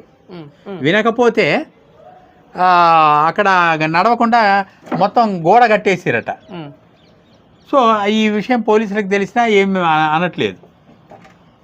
ఇది ఒక వార్తగా చదివి నాకు వెంటనే, నేను అదే కులొస్తుంది, అదే మంగళ కులొస్తుంది, చాలా బాధ అనిపించి నాయ బ్రాహ్మణ మంగళి కులొస్తుంది. సో ఈ వెంటనే ఈ కవిత రాసిన నేను. ఓకే. అందుకే ఇది అమంగళం. పొద్దున్నే ఆ మంగళవాడు ముఖం చూడడం అమంగళం అట. అంటే మంగళం కాదు, శుభం కాదు, చెడు జరుగుతుంది అనే ఒక తప్పు విధానాన్ని ఆ పురోహిత వర్గం చెప్పింది. దాన్ని ఒక కవితగా మలిచి నేను రాసిన. అమంగళం శీర్షిక. నిన్ను గన్న నీ అమ్మ మొగం కాదురా నువ్వు పుట్టగానే చూసింది. నీ తల్లి పురిటి నొప్పుల వేదనలో ఉంటే నిన్ను తీసి బొడ్డు కోసి శుభ్రపరిచి ప్రపంచాన్ని చూడమని నిన్ను సమాయత్తపరిచి నీకు దర్శనమిచ్చిన మానవ రూప దేవతామూర్తి మంత్రసాని మంగళేరా. అంటే ఈ మంగళ వాళ్ళ ముఖం చూడడం అమంగళమైతే నిన్ను ఫస్ట్ నువ్వు ఎవరిని చూసినావు? మంగళ మంత్రసానినే చూసినావు. నువ్వు పుట్టంగానే నీ తల్లిని నీ తండ్రిని చూసే అవకాశమే లేదు. ఒక మంత్రసాని, మరి ఆమె మంగళే కదా, మరి అప్పుడు అమంగళం జరగలేదా నీకు? ఈ వ్యవస్థకే దేవుడు పుట్టినా కూడా మంత్రసాని ముఖమే చూడాల్సిందే అనివార్యంగా. అది ఇందులో నేను చెప్పింది. అంటే ఆమె మోము చూడడం అమంగళమని వచ్చిన చోటుకే వెళ్ళలేకపోయావురా అని క్వశ్చన్ చేసిన ఆ పురోహిత వర్గాన్ని. ఓకే. మరి ఆయన ముఖం అంటే ఆయన భార్య ముఖం కూడా అంతే కదా, అమంగళమే అవుతుందిగా. మరి ఆమె ముఖమే కదా ఫస్ట్ చూసింది. నీ దేవుడు కాదు, నువ్వు నమ్మే దేవుడు కాదు, నిన్ను కన్న తల్లిదండ్రుల్ని కాదు. అది నీ నఖశిఖ రూపరేఖల్ని తీర్చిదిద్దడమే కాదు, నీ వారు చస్తే నీ బాధలో బాధై తన క్షుర కర్మలతో నీ మైలను సైతం పోగొట్టే అనునిత్య సేవామూర్తులను చూస్తే అమంగళం రా నీకు. నిన్ను గన్న తల్లి, నిన్ను కట్టుకున్న భార్య, చూడ్డానికి అసహ్యించుకునే నీ వ్రణాలకు అనాదిగా చికిత్స చేస్తూ మంగళకరంగా నిన్ను మారుస్తున్న మంగళమోము చూడ్డం అమంగళం రా నీకు. మంగళ వాయిద్యాలతో మేలుకొలుపులు పాటలు పాడుతూ నువ్వు నమ్మే దేవుడిని మేలుకొల్పే మేలుజాతి జనుల మోము చూడ్డం అమంగళకరమనడం అమానుషంగాక మరేంటిరా. నిన్నే కాదురా, యావత్ సమాజానికే వైద్య వాయిద్య క్షుర కర్మాదులతో సర్వసంగ పరిత్యాగుల్లా సేవ చేస్తూ సుమంగళకరంగా తీర్చిదిద్దే మానవ మూర్తుల మోము చూసే అర్హత లేక నింద వేసే అనాగరిక మృగమా, మా వృత్తి కత్తిని ఆయుధంగా మార్చే ఆలోచన రాకముందే నీ దుశ్చర్యల్ని మానుకో అని రాసిన. చాలా గొప్పగా రాసింది సార్ ఇది. అలా చాలా పదాలు సూటిగా గుచ్చుకునేలా ఉన్నాయి. నిజంగా ఎవరికైతే తగలాలనో వాళ్ళకి తగిలేటట్టుగా ఉన్నాయి. నిజంగా ఇప్పుడు ఒక కవి మీరు ఒక కవిత్వం రాయాలంటే రోజులు టైం పడుతుందా, నెలల టైం పడుతుందా, లేకపోతే గంటల వ్యవధిలో రాసేస్తారా? నేనైతే అంటే రోజులే 1-2 రోజుల్లోనే రాసిన చాలా కవితల్ని. రోజులు అట్లా నెలలు ఎప్పుడు ఏది రాయలే. మ్యాక్సిమం ఒక 3-4 రోజుల కంటే ఏ టైం తీసుకోవాలి. 2-3 గంటల్లో సాధారణంగా రాస్తుంటా. అంటే ఒక పూట ఒక సగం రోజులో రాస్తుంటా. ఇప్పుడు మీ బుక్స్ ఎక్కడ అవైలబుల్ ఉంటాయి? ఎవరైనా కొనుక్కోవాలి, చదువుకోవాలనుకుంటే? విశాలాంధ్ర నవచేతన బుక్ హౌస్లో ఉన్నాయి హైదరాబాద్లో. నా మొట్టమొదటి పుస్తకం, నాకు శ్రీశ్రీ అంటే చాలా ఇష్టం. శ్రీశ్రీ పీఠికల మీద నేను ఎంఫిల్ కోర్సు చేసిన. ఓకే. సో శ్రీశ్రీ పీఠికల్ని అధ్యయనం చేసి ఆ పీఠికల్లో ఉన్నటువంటి రకరకాల భావాలన్నింటినీ ఒక పరిశోధనగా ఎంఫిల్ పరిశోధనగా చేసిన ఆ పుస్తకమే ఇది. నా జీవితంలో మొట్టమొదటి పుస్తకం ఇది. ఎప్పుడు సార్ దీన్ని వెలువడింది? ఎప్పుడు? ఇది 91లో వచ్చింది. దీన్ని నా ఫస్ట్ పుస్తకం. నిజంగా నన్ను స్కూల్లో జాయిన్ చేయకుండా మా కులవృత్తి అయిన మంగళ వృత్తిలో నన్ను వేసి ఉంటే నేను ఇక్కడి వరకు రాలేనేమో అని నాకు అనుమానం. మా మేనమామలు అన్నారట కూడా, నీకే తిండికి గతి లేదు, నువ్వు వాడిని ఎందుకు స్కూల్లో జాయిన్ చేయిస్తావు, మా మంగళ దుకాణం పంపిస్తే మేము రోజు చారాన్ని ఇస్తాం కదా అని మా మేనమామలు అన్నా.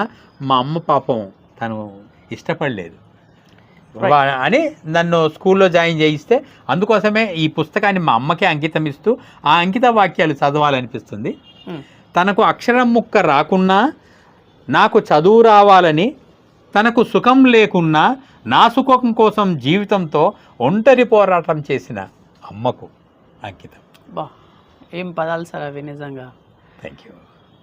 సో ఈ పుస్తకం మా అమ్మకు అంకితం చేసిన. ఆ తర్వాత నేను మహాకవి శ్రీశ్రీ మొత్తం వచన రచనల మీద పిహెచ్డి చేసిన. ఓకే. శ్రీశ్రీ వచన కవిత్వం మీద వచన రచనలు మొత్తం వచన రచనలు. ఇదేమో ఓన్లీ పీఠికలు, శ్రీశ్రీ పీఠికల మీద. ఇదేమో మొత్తం కథలు, అంటే పీఠికలు కూడా ఒక ప్రోజే. అట్లా మిగతా అన్నీ కూడా కథలు, నవలలు, నాటికలు, వ్యాసాలు, ఉపన్యాసాలు, ప్రసంగాలు, ప్రశ్న జవాబులు, అట్లా కవిత్వం కాంది ఏది ఉన్నాయో అన్నిటి మీద కలిపి పిహెచ్డి చేసిన. దీనికి నిజంగా తెలుగుదేశంలో చాలా పేరు వచ్చింది. ముఖ్యంగా ఆంధ్రప్రదేశ్లో ఉన్న ఆంధ్ర వాళ్ళు దీన్ని చాలా ఓన్ చేసుకున్నారు, చాలా సంతోషించారు. అమెరికాలో కూడా దీన్ని అమ్ముతున్నారు ఈ పుస్తకాన్ని. చాలా ఆనందించిన నేను. ఎప్పుడు రాశారు సార్ ఇది? ఇది 98లో వచ్చింది. 94లో నాకు పిహెచ్డి అవార్డు అయింది. ప్రతి పదం మీరు రాసిన? ప్రతి పదం నేను రాసిందే. 98లో. ఇప్పటికీ పబ్లిష్ అవుతుందా? లేదు 97లో వచ్చింది ఈ పుస్తకము. నాకు 94లో పిహెచ్డి అవార్డు అయింది. అప్పటి నుంచి డాక్టర్ రాపోలు సుదర్శన్గా మారిన. సో డాక్టరేట్ ఇది. శ్రీశ్రీ వచన విన్యాసం పేరుతో ఇవాళ నెట్లో కొట్టితే వస్తుంది. నెట్లో ఎవరో పెట్టిరు, నెట్లో కూడా ఫ్రీగా చదువుకోవచ్చు. దీంట్లో అమెరికాలో కూడా అమ్ముతున్నారు ఈ పుస్తకం. మా బాబు కొన్నాడు కూడా అక్కడ. ఈ పుస్తకం మొదటి పేజీలు కొన్ని చించేసి 1928లో వచ్చినది. ఇది క్లాసిక్ పుస్తకం అని ముంగట ఏదో వాడు వేరే కవర్ వేసి అమ్ముతున్నారు అక్కడ ఈ పుస్తకాన్ని. సరే, కోర్టుకు కేసు వేయాలంటే చాలా పెద్ద యుద్ధంగా ఉంది. అక్కడ వాళ్ళు చెప్పారు ఎట్లా కేసు వేయచ్చో ఏంటో, కానీ అది అంత ఈజీ కాదనిపించింది. చాలా ఖర్చు, చాలా వ్యవహారం అవన్నీ ఉన్నాయి కాబట్టి అది సాధ్యం కాదనే నాకు అనిపించింది. అయితే ఈ పుస్తకాన్ని నా జీవితంలో మా అమ్మ తర్వాత అతి ముఖ్యమైన పాత్ర నా గురువులదే కాబట్టి ఆ గురువులకు అంకితం ఇచ్చిన ఈ పుస్తకం. ఓకే, జస్ట్ 4 వాక్యాలు ఉంటాయి. బడిలో చేరిన నాటి నుండి విశ్వవిద్యాలయం వరకు సిలబస్ పాఠాలతో జీవిత పాఠాలు నేర్పుగా నేర్పిన నా గురువులందరికీ అంకితం. వా, కొన్ని పదాలు భలే పలికిస్తారు సార్ మీరు. నిజంగా ఇవి ఇప్పుడు చిన్న చిన్న పదాలు మీ వీటి కోసం చాలా అంటే బాగా ఆలోచన చేయాలన్నా ఆలోచన చేయకుండా వచ్చేస్తుందా అంటే సందర్భాన్ని బట్టి? నాకు వచ్చిన ఆలోచన నేను జనరల్గా ఒక పేపర్ ఎప్పుడు జోబులో పెట్టుకుంటాను. నేను ఎక్కడున్నా కూడా ఏదైనా కొత్త థాట్ వస్తే రాసి పెట్టుకుంటాను వెంటనే. దాని మీద కవిత రాయాలన్నా ఏదన్నా ఆ తర్వాత దాన్ని డెవలప్ చేసుకోవడం. నేను వస్తూ మీకు కాల్ చేసినప్పుడు మీరు ఏదో రాసిల్లని మీరే అన్నారు. అవును, నిజంగా రాసిల్లా? రాసిన. ఏంటి సార్ అది? అది ఇటీవల నేను పనిచేసిన ఆఫీసులో శంకర్ కుమార్ అనే ఒక కార్టూనిస్ట్ నాతో పాటు పనిచేసిండు. చాలా గొప్ప వ్యక్తి ఆయన. నేను ఎంఫిల్ చేసే రోజుల్లో శ్రీశ్రీ ఒక రసన అనే ఒక కొత్త రస సిద్ధాంతం చెప్పిండు. ఆ రస సిద్ధాంతం చెప్తూ ఆ రస సిద్ధాంతం ఎక్కడెక్కడ ఉంటుందంటే గుయర్నికాలో ఉంది అని చెప్పిండు. గుయర్నికా అని ఒక పెయింటింగ్ ఉంటుంది. ఇది పికాసో వేసినటువంటి పెయింటింగ్. ఇది పికాసో పెయింటింగ్, చాలా ప్రపంచ ప్రసిద్ధమైన పెయింటింగ్ ఇది. దీంట్లో రసన అనే ఆయన రస సిద్ధాంతం చెప్తూ ఇందులో రసన ఉంది అని చెప్పాడు. ఆ రసన అంటే ఏంటిదంటే అట్లా గురజాడ రచనల్లో, చాలా శ్రీకెన్స్ రచనల్లో, ఈ పెయింటింగ్లో అట్లా వీటిల్లో ఉంది అని చెప్పిండు. ఆ ఏంటిది అంటే ఏకకాలంలో ఒక రచన చదివినా, ఒక చిత్రం చూసినా, ఒక చార్లీ చాప్లిన్ సినిమా చూసినా నవ్వు ఏడుపు 2 వస్తాయని చెప్తాడు. అది కొత్త సిద్ధాంతం చెప్పిండు శ్రీశ్రీ. సో నేను మరి వీటిని అధ్యయనం చేయాలంటే ఇట్లా చిత్రాలని, నేను చిత్రకారుని కాదు, దాంట్లో ఎటువంటి అభినవేశం నాకు లేదు కాబట్టి శంకర్ కుమార్ అనే అతన్ని అడిగితే చాలా బాగా దీన్ని ఎక్స్ప్లెయిన్ చేసిండు. దీని ఒరిజినల్ కలర్స్ ఏంటి, ఒరిజినల్ సైజ్ ఏంటిది, ఒక్కొక్క ఇందులో ఉన్న చిత్రానికి అర్థం ఏంటిది, అవన్నీ బాగా అధ్యయనం నేను చేసినంత బాగా చెప్పినందుకు నాకు అప్పుడు అర్థమైంది ఇది ఫ్రాన్స్ అంతర్యుద్ధానికి సంబంధించిన చిత్రం అని. ఇట్లా మామూలుగా చూస్తే తెలియదు. దాని గురించి చదివినా, ఆయన చెప్పింది అదంతా అవగాహన చేసుకున్నప్పుడు అర్థమైంది. అంత బాగా నాకు ఈ చిత్రాన్ని అధ్యయనం చేయించిండు. కాబట్టి ఆయన ఇటీవల చనిపోయిండు. ప్రపంచ ప్రసిద్ధ కార్టూనిస్ట్ ఆయన. క్రొక్విల్ అనే మ్యాగజిన్ నడిపిండు. అతను నాకు చాలా క్లోజు. సినిమా టికెట్లు కానీ ఏదన్నా ఉంటే నాకు ఫ్రీగా తెచ్చి ఇచ్చేవాడు. నా లిఫ్ట్లోనే ఆయన వెళ్ళేవాడు. ఆయన పెద్ద ఆఫీసర్గా రిటైర్డ్ అయ్యిండు మా దగ్గరనే, ఒక ఏజిఎం స్థాయిలో. సో ఆయన ఇటీవల చనిపోయినందుకు ఇప్పుడే మీరు వచ్చే కంటే ఒక గంట ముందు నుంచి రాయడం మొదలుపెట్టి ఒక గంటలో అది ముగించి, మీరు సరిగ్గా ముగించగానే మీ నుంచి ఫోన్ వచ్చింది. సార్ మీకు ఏమైనా అవార్డ్స్ అండ్ రివార్డ్స్ వచ్చినాయా? నాకంటూ అట్లా ఏం రాలేదు, కానీ శ్రీశ్రీ శత జయంతి సందర్భంగా ఒక సంస్థ వాళ్ళు వ్యాసరచన పోటీ ఒకటి పెట్టిండ్రు. శ్రీశ్రీ అనంతరం శ్రీశ్రీ ప్రభావం అనే, శ్రీశ్రీ చనిపోయిన తర్వాత శ్రీశ్రీ ప్రభావం ఎట్లా ఉంది అని. నేను రాసిన వ్యాసానికి ఫస్ట్ ప్రైజ్ వచ్చింది. 10,000 రూపాయలు ఇచ్చారు 2010లో. అంటే ఒక యూనివర్సిటీ ప్రొఫెసర్కు సెకండ్ ప్రైజ్ వచ్చింది.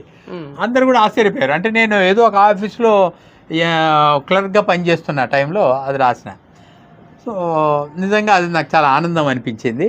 అంతకుముందు కూడా 2-3 సార్లు నేను కవితా రచనల పోటీలో పాల్గొంటే ఫస్ట్ ప్రైజులు అవార్డ్స్ వచ్చినాయి. ఓకే, కవి అంటే మృదు స్వభావి అంటారు, కానీ జనరల్గా కవులకి బాగా కోపంతో కోపోద్రిక్తుడై మాట్లాడడం నేను కొన్ని అబ్జర్వ్ చేసిన, కొంతమంది కవులను చూసినా కూడా అట్లా. మరి దీన్ని ఎట్లా చూడాలి? నిజంగా అయితే మనం నిజంగా స్పెషల్గా కవులు అయితే తన కోపమే తన శత్రువు అన్నది చదువుకున్నాడు ఏ కవి అయినా. మరి అంత చదివిన తర్వాత కూడా ఇంకా కోపం తెచ్చుకుంటున్నాడంటే అది కరెక్ట్ కాదు. అయితే అట్లా కోపం రాకుండా, కోపం ఎందుకు వస్తున్నది అది ఆ మూలాల్లోకి వెళ్ళి తెలుసుకొని అప్పుడు మన కోపాన్ని ప్రదర్శించాలి. ఉదాహరణకి గద్దర్కు చాలా కోపం, నిజంగా తన కోపం అంతా కూడా తన పాటల్లో వ్యక్తం చేసిండు, తన బాధనంతా పాటల్లో వ్యక్తం చేసిండు. అట్లాగే వరవర్రావు కూడా, శ్రీశ్రీ కూడా, దాశరథిని నిజాంకు వ్యతిరేకంగా ఓ నిజాము పిశాచమా నిన్ను బోలిన రాజు లేడు అని అంటూ తరతరాల బూజు ఈ రాజు అని తిడితే జైల్లో వేస్తే రోజు వాళ్ళని కొడుతున్నా కూడా రోజు గోడల మీద ఆ నిజాం రాజుకు వ్యతిరేకంగా పద్యాలు రాసేవాడు. ఆ జైల్లో ఉన్న వాళ్ళు పాపం ఈ కవి చనిపోతాడేమో అని మేము రాసామని ప్రతి ఒక్కరు చెప్పి వాళ్ళు దెబ్బలు తినేవాళ్ళట ఈ దాశరథికి బదులు. అంటే నిజంగా కవి అనేవాడికి కూడా వాడు కూడా ఒక మనిషే, ఖచ్చితంగా ఏ కవి అయినా కోపం వస్తుంది. వ్యవస్థలో జరుగుతున్నటువంటి అవకతవకలు జరగకూడనివి వాటికి అక్షర రూపం ఇచ్చి జనాన్ని చైతన్యపరిచి అభ్యుదయ కవిగా ముందుండి నిలబడి జనాన్ని అభ్యుదయం పదం వైపు తీసుకెళ్తాడు. ఓకే మేడం, ఈరోజు సద్దుల బతుకమ్మ, మీరు ఏంటి స్పెషల్? సద్దుల బతుకమ్మ చేస్తున్నాము, పేర్చి వచ్చేసిన బతుకమ్మను. ఇక మా కోడలు ఉంది వంటలు సద్దులు చేయమని అది చెప్పేసి వచ్చిన మీరు రమ్మ. జనరల్గా ఎట్లా సెలబ్రేషన్ చేసుకుంటారు మీరు? బతుకమ్మ ఆడతాము, ఆడతాం. మళ్ళీ దాన్ని నిమజ్జనం చేయడానికి ట్యాంక్ బండ్కు వెళ్తాం. నైట్ మళ్ళీ ఎప్పుడు వస్తారు? అక్కడ కొద్దిసేపు ఆడుకొని వచ్చేస్తాం. మీరు కూడా ఆడతారా? మేము కూడా ఆడతాం. Okay okay. మీకు అంటే జనరల్గా మీకు ఇష్టమైనవి ఏంటి మేడం? వంటలు నేను యూట్యూబ్లో చూసి వంటలు చేస్తాను. కొత్త వంటలు చేస్తాను. నాకు యూట్యూబ్లో చూసి కూడా చేస్తారా? యూట్యూబ్లో చూసినవి అవి వంట ప్రోగ్రామ్ ఉంటుంది కదా, అవి వంటలు చేసినాయి. అవి కొత్త వంటలు. మొన్న ఏంటి పైనాపిల్ హల్వా, కేసరి, అది హల్వా చేస్తాం. మళ్ళీ ఇంకా కొంచెం అన్ని చాలా బాగా చేసింది, ఫస్ట్ టైం చేసింది యూట్యూబ్లో చూసి నేర్చుకొని. అసలు అది వినడానికి కూడా మనకు ఆశ్చర్యం అనిపిస్తుంది. పైనాపిల్తో హల్వా ఎట్లా చేయడం, పైనాపిల్తో హల్వా చాలా ఆనందం, చాలా కమ్మకు కూడా అయింది, నేను తిన్నాను. ఓకే, మీకు ఇష్టమైన ఫుడ్ ఏంటి సార్? నిజం చెప్పాలంటే ఇష్టమైంది అంటూ లేదు, అయిష్టమైంది కూడా లేదు. ఎందుకంటే నా బాల్యం అంతా కూడా మా అమ్మ ఏం వండి పోతే అదే ఇష్టంగా తినడం, అంతకుమించి. అందుకే ఇప్పటికి కూడా నాకు ఇది ఖచ్చితంగా కావాలని ఎప్పుడు అనిపించదు, ఏది ఉంటే అదే ఇష్టంగా. అందుకే ఇంకోటి కూడా, నేను సినిమాకి వెళ్ళినా కూడా ఒంటరికి కూడా వెళ్ళేవాడిని, నేను ఒక్కడనే కాబట్టి నాకు అయ్యో ఎవరైనా ఫ్రెండ్స్ ఉంటేనే వెళ్తా లేకపోతే వెళ్ళను అని ఉండదు. అట్లాగే ఇంట్లో తిండి కూడా చాలామంది అందరం కలిసి తింటేనే నాకు ఎక్కువ 2 ముద్దలు తినబుద్ధి అవుతుంది అని అంటుంటారు. నాకు అట్లా కూడా ఉండదు, చిన్నప్పటి నుంచి కూడా ఒంటరిగా ఉండడం అలవాటైంది. సో ఏది ఉన్నా తినడం, ఒంటరిగా ఉన్నా కూడా అట్లాగే తింటాను నేను. ఓకే మేడం, సార్ మీ పట్ల ఎట్లా ఉంటారు? ఇప్పుడు మిమ్మల్ని కొట్టడం ఎప్పుడు ఇప్పటివరకు కొట్లాడుకోలేదు ఇప్పటిదాకా అసలుకే. అంటే ఇప్పుడు ఇంటర్వ్యూలో ఉన్నా అని చెప్పేసి చెప్పట్లేదా? ఎప్పుడు మనమల్ని కూడా అడగండి. ఎప్పుడు ఇప్పటి వరకు అయితే మా పిల్లలు కూడా ఇప్పటి వరకు చాలా మంది అనుకోండి, మా కోడళ్ళు వాళ్ళ తల్లిగారు కోడళ్ళు ఎప్పుడు మీరు కొట్లాడుకోరు ఏంటి, మా పెద్ద కోడలు కూడా వాళ్ళు కొట్లాడుకుంటారంట. అంటే మీరు ఏంటి, మీరు అసలు కసురుకోవడం కసురుకుంటా ఓసారి. అవునా సార్ ఏం కసురుకోడు, నేను ఏంటి ఒక్కసారి పండుగలకు కూడా ఉంటాడు అసలు. ఒకసారి మా పిల్లలు ఎవ్వరు లేరు, మా రెండో బాబు ఢిల్లీలో ఉన్నాడు, చిన్నోడు వెళ్ళిపోయాడు, మా పెద్ద బాబు అత్తగారింట్లో ఉన్నాడు. పండుగలు వచ్చింది, అసలు పండుగకు నేను మా అత్తమ్మని ఉన్నాం. ఈయన ఇట్లా మీటింగ్లని ఏదని అవి వెళ్ళిపోతాడు.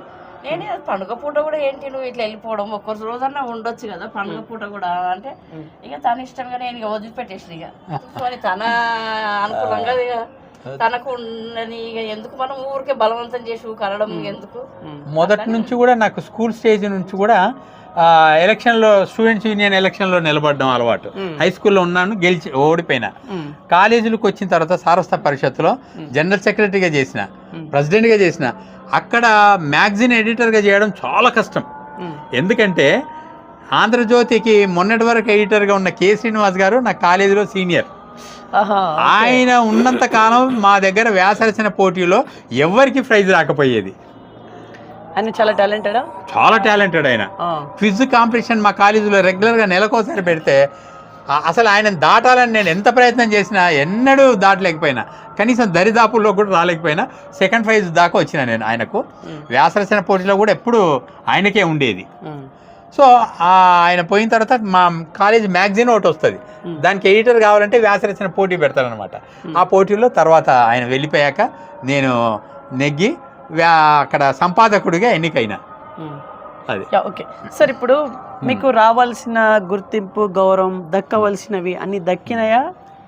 అన్ని దక్కినాయా? ఒక రచయిత చాలా చేస్తాడు అసలు. నేను అదే అంటా, నువ్వు ఇంత చేస్తావు, నీకు ఎవరు దక్కరు. ఇప్పుడు ఎవరికో ఇప్పుడు తెలంగాణలో అవి ఇస్తారు, మీకు అట్లా డబ్బులు రూపంగా లేదు, ఏది ఊరికే రాసుకుంటేనే కూర్చుంటావు, ఏది లేదు, గవర్నమెంట్ లేదు, మళ్ళీ ఎవరు అందరూ ఎవరికి ఇంత పిల్లగాడు పని చెప్పినా చేస్తాడు.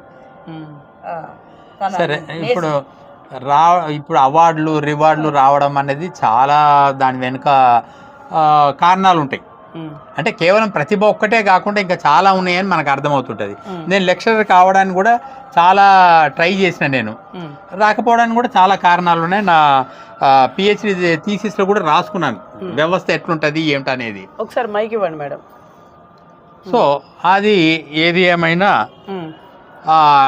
సరే, రాలేదు రాకపోవడానికి కూడా నేను ఎప్పుడు దేనికి బాధపడను.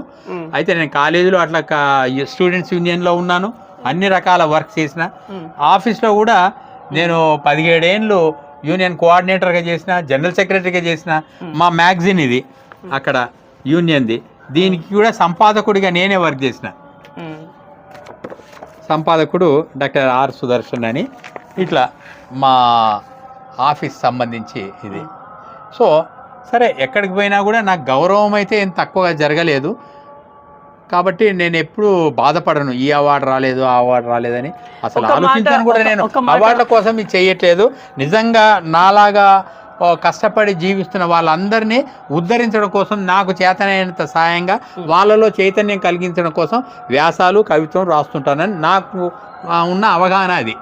ఒక మాట చెప్పండి, ఇప్పుడు మీకన్నా తక్కువ రాసిన వాళ్ళు, మీకన్నా అంటే మీరేమో ఎప్పుడో మొదలుపెట్టిళ్ళు, అవును, ఇప్పుడు మొదలుపెట్టిన వాళ్ళు కావచ్చు, మీకన్నా తక్కువ రాసిన వాళ్ళకి గౌరవం దక్కుతుంది అనే మాట వాస్తవం? వాస్తవం, 100% నిజమైంది అది. అంటే మిమ్మల్ని కావాలనే తొక్కేస్తా ఉన్నారా, పక్కన పెడుతున్నారా? సరే, పక్కన పెట్టబడుతున్నాను, నేను పెట్టబడుతున్నాను అనేది పచ్చి నిజమే అది. ఎందుకంటే మా ఆఫీసులో నా తెలుగు ఎంఏ వాళ్ళు వాడుకోవడానికి పనికొచ్చింది. ట్రాన్స్లేషన్ వర్క్ అంతా నేను చేసిన ఏపీఎస్ఎఫ్సి అనే ఆఫీస్లో. ప్రమోషన్ ఇచ్చే టైంకు కనీసం ప్రమోషన్ కోసం పెట్టే పరీక్ష రాయడానికి కూడా నాకు ఎలిజిబిలిటీ లేదు, తెలుగు ఎంఏ కావడం వల్ల మాత్రమే. సో అది చాలా తప్పు అని మా ఎండీలు కూడా గుర్తించారు. సరే, మా అడ్మినిస్ట్రేషన్ మాత్రం నాకు ఆ అవకాశం ఇవ్వలేదు. సో ఇది ఒకవేళ అట్లా ఎప్పటికప్పుడు అంటే నేను ట్రాన్స్లేషన్ చేస్తున్నాను కాబట్టి నాకు రిలాక్స్ చేసి ఇవ్వచ్చు కూడా, ఇవ్వదలుచుకుంటే. అట్లా నాకు కొన్ని 2-3 ప్రమోషన్లు వచ్చేవి. సరే, రాలేదు, దానికోసం బాధపడను. కానీ ఓకే, వ్యవస్థ తొక్కేస్తుంది అన్నది అయితే మీరు అంటున్న పదం నిజమే. ఓకే, చిన్న లైట్ వెలుగుతుందా, మైక్ది వెలుగుతుందా? Okay, right. ఓకే సార్, ఇక్కడ మిమ్మల్ని కావాలనే తొక్కేస్తున్నారు అనే మాట ఇది నిజమైంది కదా. అంటే మీ టాలెంట్ బయటికి రావద్దు అనేదేనా టార్గెట్? పాపం టాలెంట్ అని అనుకోను, కానీ ఒకటి కులం కూడా ఇప్పటికీ మనం ఎంత అవునన్నా కాదన్నా కులం ఖచ్చితంగా ఉందని నేను ఎప్పుడు చెప్తుంటాను. ఇప్పుడు కూడా మళ్ళీ ఈ మీ ఛానల్ ద్వారా కూడా నేను చెప్పదలుచుకున్నాను. ఖచ్చితంగా సుదర్శన్ రెడ్డి, సుదర్శన్ శాస్త్రి, సుదర్శన్ నాయుడు అయి ఉంటే ఖచ్చితంగా నా జీవితం ఇంకో తీరుగా ఉండేదని నేను ఘంటాపథంగా చెప్పగలను. ఓకే, సో మీకు దుఃఖం అయితే ఉంది ఇందులో, ఇంకా పేరు ప్రఖ్యాత ఇంకా రావాల్సి ఉండే, బట్ కొంతమంది వల్ల మీరు ఏదైతే వెనకంజన నెట్టవేయబడుతున్నారో మీకు దుఃఖం అయితే ఉంది దీన్ని బట్టి చూస్తే. ఓకే, సరే, నేనైతే దుఃఖించట్లేదు. రైట్, నా ప్రయత్నం నేను చేస్తున్నాను, నిజాయితీగా నేను ఉంటాను, నిజాయితీగా చేద్దామని అనుకుంటున్నాను. నాకు కమర్షియల్ ట్యాక్స్లో ఉద్యోగం వస్తే మానేసిన, లిఫ్ట్ బాయ్గా ఉన్న రోజుల్లో గ్రూప్ 4 ఉద్యోగం వచ్చింది నాకు. అంటే లంచాల ఉద్యోగం అంటే నాకు నచ్చదు. సరే, ఒక మిత్రుడు వెంటనే అన్నాడు, నీ ఏపీఎస్ఎఫ్సిలో లేదా అంటే, సరే ఉండొచ్చు, నేనైతే అందులో పాల్గొనను అతన్ని అంటూనే నాకు వెంటనే ఒక సామెత గుర్తుకొచ్చింది, గొంగట్లో కూర్చొని వెంట్రుకలు ఏరినట్టుగా ఉంది అని. నాకు నేను తిట్టుకున్నాను. సరే, ఏది ఏమైనా నేను కాన్షియస్గానే నేను ఆ కమర్షియల్ ట్యాక్స్లో క్లర్క్ ఉద్యోగానికి వెళ్ళలేదు, అది లంచాల ఉద్యోగం అని. నేను ఎవరినో కించపరచడానికి అనట్లేదు, ఎందుకంటే అక్కడ చేస్తున్న వాళ్ళందరూ అట్లాంటి తప్పు పని చేశారంటే కాదని నేను అంటాను. ఓకే, మీరేమైనా సాంగ్స్ కూడా పాడగలరా? లేదు, సాంగ్స్ పాడలేదు, పాటలు అయితే ఎప్పుడు లేదు. ఇప్పుడు ఒక కవిత ఇప్పుడు ఏదైనా రీసెంట్గా సార్ మొత్తం కవిత చదవకండి, మనకు సమయాకులం అంత లేదు. ఓకే, విశ్వావసు అని మొన్న వచ్చినటువంటి మార్చి ఏప్రిల్లో వచ్చిన ఈ పుస్తకంలో, ఈ కవితా సంకలనంలో మద్రాసు వాళ్ళు వేసిన పుస్తకంలో నా కవితనే ఫస్ట్ ప్రింట్ చేశారు. ఇందులో ఈ ఉగాది సందర్భంగా ఉగాదిని కీర్తిస్తూ రాసిన పాట. అయితే అద్దాలను పోలికగా తీసుకొని రాసిన కవిత ఇది. దూరాల్ని దగ్గర చేసి, దగ్గరను దూరం చేసి దర్శింపజేయడం వాటి లక్ష్యం. ఓకే, అద్దాలు దూరాలని దగ్గర చేస్తాయి, దగ్గరని దూరంగా చేసి కూడా చూపిస్తాయి. మన లెన్స్ కావచ్చు, ఏమన్నా కావచ్చు, వాటి లక్ష్యం అది. అవును, సన్నని వాటిని లావుగా మార్చి, లావాటిని సన్నగా కుదించి కూర్చి తారుమారు చేయడమే వాటి ధ్యేయం. అవును, పెద్ద పెద్ద కొండల్ని తనలో ఇముడ్చుకున్నట్టు, సూక్ష్మాతి సూక్ష్మాన్ని పెద్దగా చేసినట్టు ప్రత్యక్షం చేయడం ఇంకొన్నిటి నైజం. అవును, ఇంకొన్ని పారదర్శకమే పాతివ్రత్యంగా ఉంటూ అద్దం అబద్ధమాడదన్నట్లు నిజ దర్శనం చేయిస్తూ బింబాలను ప్రతిబింబాల్లో పేరుస్తున్నాయి. తల ఎంత బాదుకున్నా మరోలా కాకుండా తలక్రిందులుగా ప్రదర్శించడం, మరికొన్ని ఉన్నదున్నట్లుగా నిటారుగా చూపడం లక్షణం. దర్పం వదిలేసిన దర్పణాలెన్నో మన దృష్టి కటకటాలను కటకాలు తీరుస్తున్న రీతులన్నీ మనుషుల్లోనూ మనం గమనిస్తూనే ఉన్నాం. ఈ మనుషుల్లో కూడా ఇవి కనిపిస్తున్నాయి. సృష్టించిన వైవిధ్య వైరుధ్యాలను జగాది నుంచి ఉగాది సంవత్సరానికో మారు షడ్రుచుల పచ్చడితో జీవితం అంటే ఇలాంటిదేనని అద్దం పట్టి చూపుతున్నా అర్థం చేసుకోక, అంధుడికి అద్దం చూపినట్లుగానే కుల మత ప్రాంతాదుల గోడల్ని కట్టుకొని, అడ్డుగోడల్ని కట్టుకొని, మొగం బాగా లేక అద్దం పగలగొట్టుకున్నట్టు అవుతున్న మనల్ని జగతిన జాగృతిపరిచి అభ్యుదయ పదం వైపు నడపవచ్చావా విశ్వావసు, తరలి వచ్చావా విశ్వావసు, స్వాగతమమ్మా నీకు స్వాగతం అని రాశాను. ఒక్క నిమిషం, మనకి లైట్ లేదు, ఒక్క నిమిషం మీరు ఇక్కడికి రండి. గత ఏడాది నా తెలుగు కవితా సంకలనం సంప్రోక్షణను నా బాల్యమిత్రుడు హిందీ పండిట్ అయిన ఎం సేతుపతి హిందీలోకి ట్రాన్స్లేట్ చేశాడు మొత్తం కావ్యాన్ని. ఓకే, మీదే మొత్తం? నా కావ్యమే ఆయన హిందీలోకి ట్రాన్స్లేట్ చేశాడు, అది కూడా ముద్రితమైంది. మృగతృష్ణ అనేది అంటే జీవితంలో మనం ఎంత పరిగెడుతున్నా అక్కడ నీళ్ళు ఉన్నట్టు కనబడట్లేదు, ఇప్పటికి కూడా స్వాతంత్రం వచ్చి ఇన్ని రోజులైనా మనకు దొరకాల్సింది దొరకట్లేదు అనే అర్థం వచ్చేటట్టుగా మృగతృష్ణ అని ఆ కావ్యానికి హిందీ అనువాదానికి పేరు పెట్టుకున్నాం సంప్రోక్షణకి. ఓకే, సో ఇప్పుడు మీరు ఓవరాల్గా ఇంకా మీ టార్గెట్ రీచ్ అవ్వాల్సిన అవసరం అయితే ఉంది, ఏం చేయబోతున్నారు మీరు? ఒకటే, ఈ దేశంలో నేను కమ్యూనిజాన్ని నమ్ముతాను. ఈ దేశంలో కమ్యూనిజం కాకుండా ఎవ్వరు కూడా అభ్యుదయ పదాన్ని జనాన్ని నడపలేరని ఈ రాజకీయ పార్టీలే రుజువు చేసుకుంటున్నాయి. అంటే మళ్ళీ సనాతనం కావాలని సమాజాన్ని వెనక్కి తీసుకుపోయే ప్రమాదం ఉంది. సనాతనం అంటే మంగళ కులస్తుడు చదవడానికి వీల్లేదు, ఇట్లా కింది కులాలు చదవడానికి వీల్లేదు. ఇది ఇప్పటికీ ఉన్నది, ఇవాళకి కూడా. సో కింది కులాలు చదవకూడదు, మేము మాత్రమే చదవాలి, మేము మాత్రమే ఉన్నతికి రావాలి అనేది మళ్ళీ అట్లా వెనక్కి తీసుకుపోయే ప్రయత్నాలు కూడా మన ప్రభుత్వాలు చేస్తున్నట్టు మనం గమనిస్తున్నాం. కాబట్టి ఎప్పుడు సనాతనం అనేది కాదు, ఎప్పటికైనా కూడా మంచి ఏదో అది నిలబడి మనం ముందుకు వెళ్తున్నాం. సనాతనం కావాలంటే మళ్ళీ కేవలం ఆముదపు దీపాల్లోకి వెళ్ళిపోవాలి, ఆ అజ్ఞానంలోకి వెళ్ళిపోవాలి. అవన్నిటిని దాటుకుంటూ ముందుకు వచ్చినాం కాబట్టి ఇంకా ముందుకే వెళ్దాం. పదండి ముందుకు, పదండి త్రోసుకు, పోదాం పోదాం పై పైకి, దారి పొడుగు నా గుండె నెత్తురు తర్పణ చేస్తూ, పదండి ముందుకు, పదండి త్రోసుకు, పోదాం పోదాం పై పైకి అని శ్రీశ్రీ చెప్పింది గుర్తు చేస్తున్నాను నేను ఈ సందర్భంగా. ఓకే సార్, ఇంకా మీరు ఇందులో ఇంకా బాగా ఇంకా వెళ్ళేటువంటి అవకాశం అయితే ఉంది. ఓకే, ఇంకా మీరు గోల్స్ ఏవైతే ఉన్నాయో అవి ఖచ్చితంగా రీచ్ అవ్వగలరా? అవుతానైతే నాకు నమ్మకం ఉంది. దాశరథి మీద ఇంకా 1-2 పుస్తకాలు తెచ్చే ప్రయత్నంలో ఉన్నాను. నా మంగళ కులానికి సంబంధించి ఇతివృత్తంతో ఒక నవల రాయాలనుకుంటున్నాను. సో ముందు ముందు నా ఆరోగ్యం వీటన్నిటి దృష్ట్యా యా రాసే ప్రయత్నం అయితే చేస్తాను నేను. ఆరోగ్యం అంటున్నారు కాబట్టి మీకు ఇప్పుడు ఏజ్ ఎంత ఉన్నా 67 సంవత్సరాలు నేను ఇప్పుడు. మీరు అంత హెల్తీగా ఉన్నారా? ఒక్క మోకాళ్ళ నొప్పి తప్ప నాకు ఇంకా ఏది ప్రాబ్లం లేదు. మోకాళ్ళ నొప్పి అంటే మోకాళ్ళు అంటే నడవడం చాలా ఇబ్బందిగా ఉంటుంది. అంతకు మించి బీపీ కానీ షుగర్ కానీ ఎటువంటిది ఏది లేదు నాకు ఇంతవరకు. ఓకే, మీకు అంటే కుటుంబం నుంచి వెళ్ళి సహకారం ఉంది. ఎస్, అవును. ఇప్పుడు మీరు మీ టార్గెట్ ఏంటిది? ఇప్పుడు ఈ వచన రంగంలో, ఈ సాహిత్య రంగంలో మీ టార్గెట్ ఏంటిది యాక్చువల్లీ? సాహిత్య రంగంలో ఇప్పుడు నవల రాయాలనే ఆలోచన నాకు ఉంది. ముందు ముందు అదొకటి చేస్తాను. నా జీవిత చరిత్ర కూడా చాలామంది రాయమని ప్రోత్సహిస్తున్నారు. ఎందుకంటే మీ జీవితం చాలామందికి స్ఫూర్తిదాయకంగా ఉంటుంది. ఒక లిఫ్ట్ బాయ్ స్థానం నుంచి మీరు ఇక్కడి వరకు వచ్చిందంటే అది మామూలు కృషి అయితే సాధ్యం కాదు అని చాలామంది మిత్రులు అన్నారు. మాకున్న ఎంఎస్ ప్రసాద్ అనే ఒక ఎండి గారు, ఇంకొకరిద్దరు ఎండి గారు కూడా నన్ను ఇంటర్వ్యూ చేసినట్టుగా మాట్లాడారు. నువ్వు ఎట్లా చదువుకున్నావు, ఎట్లా సాధ్యమైంది? ఒక లిఫ్ట్ బాయ్ ఎవరికైనా ఒక ఉద్యోగం దొరికితే ఇక చాలు, ఇక అక్కడి నుంచి ఎంజాయ్ చేయడం తప్పిస్తే ఇంకోటి అక్కర్లేదు అనుకుంటారు.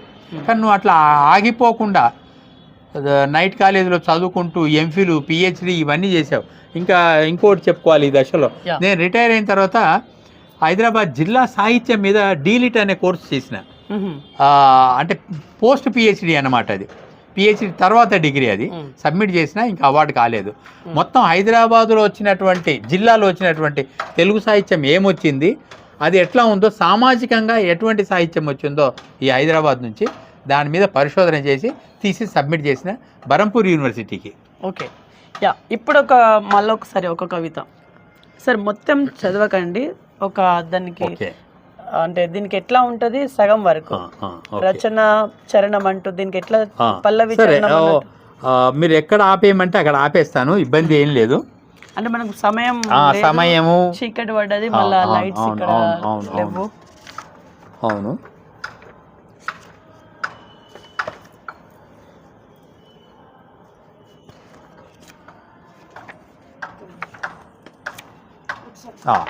పుట్టని శిశువులారా, పుట్టని శిశువుల గురించి రాసిన కవిత ఇది. వర్షించడానికి సిద్ధంగా ఉన్న మేఘాల్లా ప్రసవించడానికి ఉపక్రమిస్తున్న అక్కలారా, అమ్మలారా, గర్భం గదిలోంచి జీవిత పద్మవ్యూహంలోకి అడుగిడబోతున్న మీ శిశువుల్ని ఆలకించనివ్వండి, విననివ్వండి అన్నమాట. రేకులు విచ్చుకొని మొగ్గల్లా, కళ్ళు తెరవని కూనల్లారా, మీకోసం ఆటల్ని సీడీల్లో దాచాం, ల్యాప్టాపుల్లో ఆడుకోండి అని పుట్టబోయే పిల్లల్ని అంటున్నాం మనం. మీ తల్లి కనక గర్భాన పడగానే తల తాకట్టు పెట్టి మీ చదువుల కోసం డొనేషన్లను చెల్లించాం, బుద్ధిగా చదువుకోండి. ఎల్కేజీలోనే 10 kg బుక్స్ మోసే బాలభీముళ్లా పుట్టండి సుమా. మేధాపాట్కర్ల మేధల చిదిమి డ్యాములను నిర్మిస్తున్నాం. దేశాన్ని సుభిక్షం చేయడం కోసం కోట్లాది రూపాయల అప్పులు చేస్తున్నామంటూ మన ప్రియతమ నేతలు పుట్టని మీకు తలంటుతున్నారు అప్పులతో. అధికారంలోకి రాకపూర్వం అధికార పక్షాన్ని ఇరకాటంలో పెట్టడానికి వాక్రుచ్చిన వాక్కులన్నీ అధికార దండం అందగానే గాలి కొదిలేయడం ఏ పార్టీకైనా మామూలేనని అర్థం చేసుకోండి. గర్భస్థ కూనల్లారా, కరెంటు తీగలకో చెట్ల కొమ్మలకో అమ్మలో అయ్యలో శవాలై వేలాడుతూ చెప్పిన రహస్యాలు చెబుతా గర్భస్థ కూనల్లారా. పోలీసు ఠాణాల్లోనే కాదు, పుట్టినప్పటి నుండి మొదలు 3rd డిగ్రీ అమలు. అస్తవ్యస్త జీవితంలోకి అడుగిడబోతున్న పసి పాపల్లారా, ఇంకాస్త జాగ్రత్తగా ఆలకించండి. కళింగులతో చేసిన యుద్ధం జయాన్ని పొందిన రాజునే మారిస్తే విజయం కైవసమైన నేటి రాజకీయ వీరులు మారకపోగా వ్యవస్థ వృక్షానికి మతోగ్రవాదం చెదలు పట్టించి అమానవీయంగా మానవీయతను మారణ హోమానికి బలి చేస్తూ అధికార వాంఛాతురాణం న లజ్జ న సిగ్గు న భయం బ్రతుకుతూ శాంతి మంత్రాలను జపిస్తూ యుద్ధ తంత్ర తాళ్లను పేనుతున్నారు. శిశువుల్లారా తస్మాత్ జాగ్రత్త. గర్భస్థ అభిమన్యుల్లారా, ఈ మాయాలోకంలోకి అమాయకంగా రాకండి. పిడికిళ్లతోనే పుడుతూ పోరాటమే ఊపిరిగా తెగువతో ఎదురొట్టే ఆయుధంలా పుడితేనే బతికి బట్టగడతారు, నిలిచి సాధిస్తారు. అలాంటి శిశువుల కోసం నిరాశల నిషీధిని నిషేధిస్తూ ఆశల వెలుగుల వేకువల్లో వేచి ఉన్నాం అని పుట్టని శిశువుల కోసం యాక్టివేట్ చేయడం. పుట్టని శిశువులను యాక్టివేట్ అయి రండి అని చెబుతూ రాసిన కవిత ఇది. ఇది బుక్ సార్, ఇది సంప్రోక్షణలో ఒక కవిత ఇది. ఓకే మేడం, మీరు ఫైనల్ ఏం చెప్పాలనుకుంటున్నారు? మీరు అసలు ఏమైనా చెప్పాలనుకుంటున్నారా? పట్టుకొని చెప్పండి. దేని గురించి అయినా కూడా, కావచ్చు, లోకం గురించి కావచ్చు, చెప్పండి.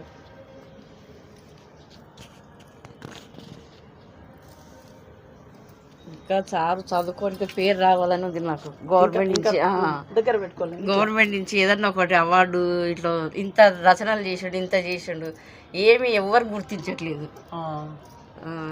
చాలా కష్టపడి వచ్చిండు చాలా. ఇంకా అసలు గవర్నమెంట్ ఏమి చూస్తలేదు, ఏం లేదు. మా కులంలో కూడా ఎవరు ఏమి పట్టించుకోరు ఈయనని. ఓకే ఓకే సార్, ఇక్కడ కులంలో పట్టించుకోరని చెప్పేసి మేడం గారు అన్నారు. అంటే కుల వివక్ష అనేది ఇంకా ఉందా? కుల వివక్ష అయితే ఉన్నది. అయితే మా కులంలో కూడా పాపం చాలా మంది ఎదగని కారణంగా పట్టింపు ఉండదు. ఈర్ష్యాసూయాలు, ద్వేషాలు ఉంటే ఉండొచ్చు. ఇంతవరకు ఈ 2 తెలుగు రాష్ట్రాల్లో మా కులం నుంచి స్వాతంత్రం వచ్చి సుమారు 80 ఏళ్ళు కావస్తున్నా కూడా ఒక్క ఎమ్మెల్యే పుట్టుక రాలేదు.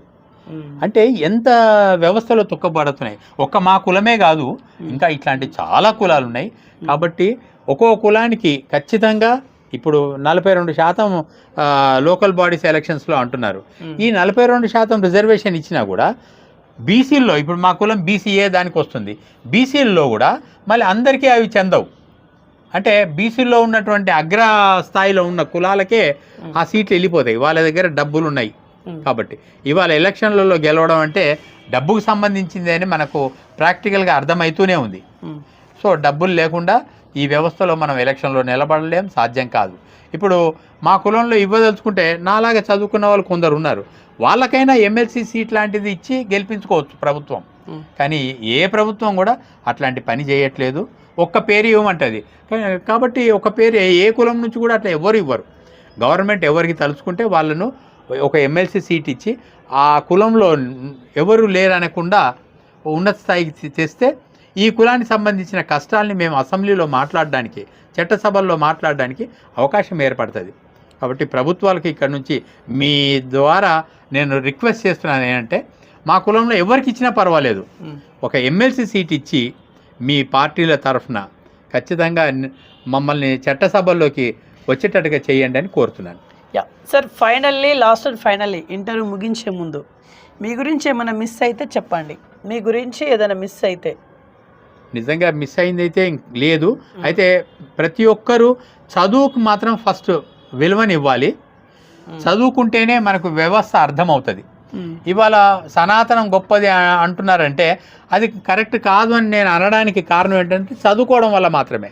సనాతనం అంటే ఏంటిదో వాళ్ళు అన్ని లిస్ట్ చెప్తే మనకు అర్థమవుతుంది ఈ విషయాలు మనం సనాతనం వైపు వెళ్దాము అని. సో వాళ్ళు అట్లా చెప్పకుండా మొత్తం అన్నీ వెనక్కి తీసుకుపోతుంటారు. కాబట్టి అట్లా కాకుండా ఖచ్చితంగా మనము చదువుకోవాలి, ప్రతి ఒక్కరిని చదువుకోవాలి. చదువును నా దృష్టిలో నిర్బంధం చేయాలి. ఖచ్చితంగా ప్రతి ఒక్కరూ ఇంటర్ దాకా ఇవ్వాలన్న వ్యవస్థలో ఇంటర్ దాకా ఖచ్చితంగా ఫ్రీ ఎడ్యుకేషన్ ఉండాలి. అట్లాగే వైద్యం కూడా ఫ్రీగా ఉండాలి.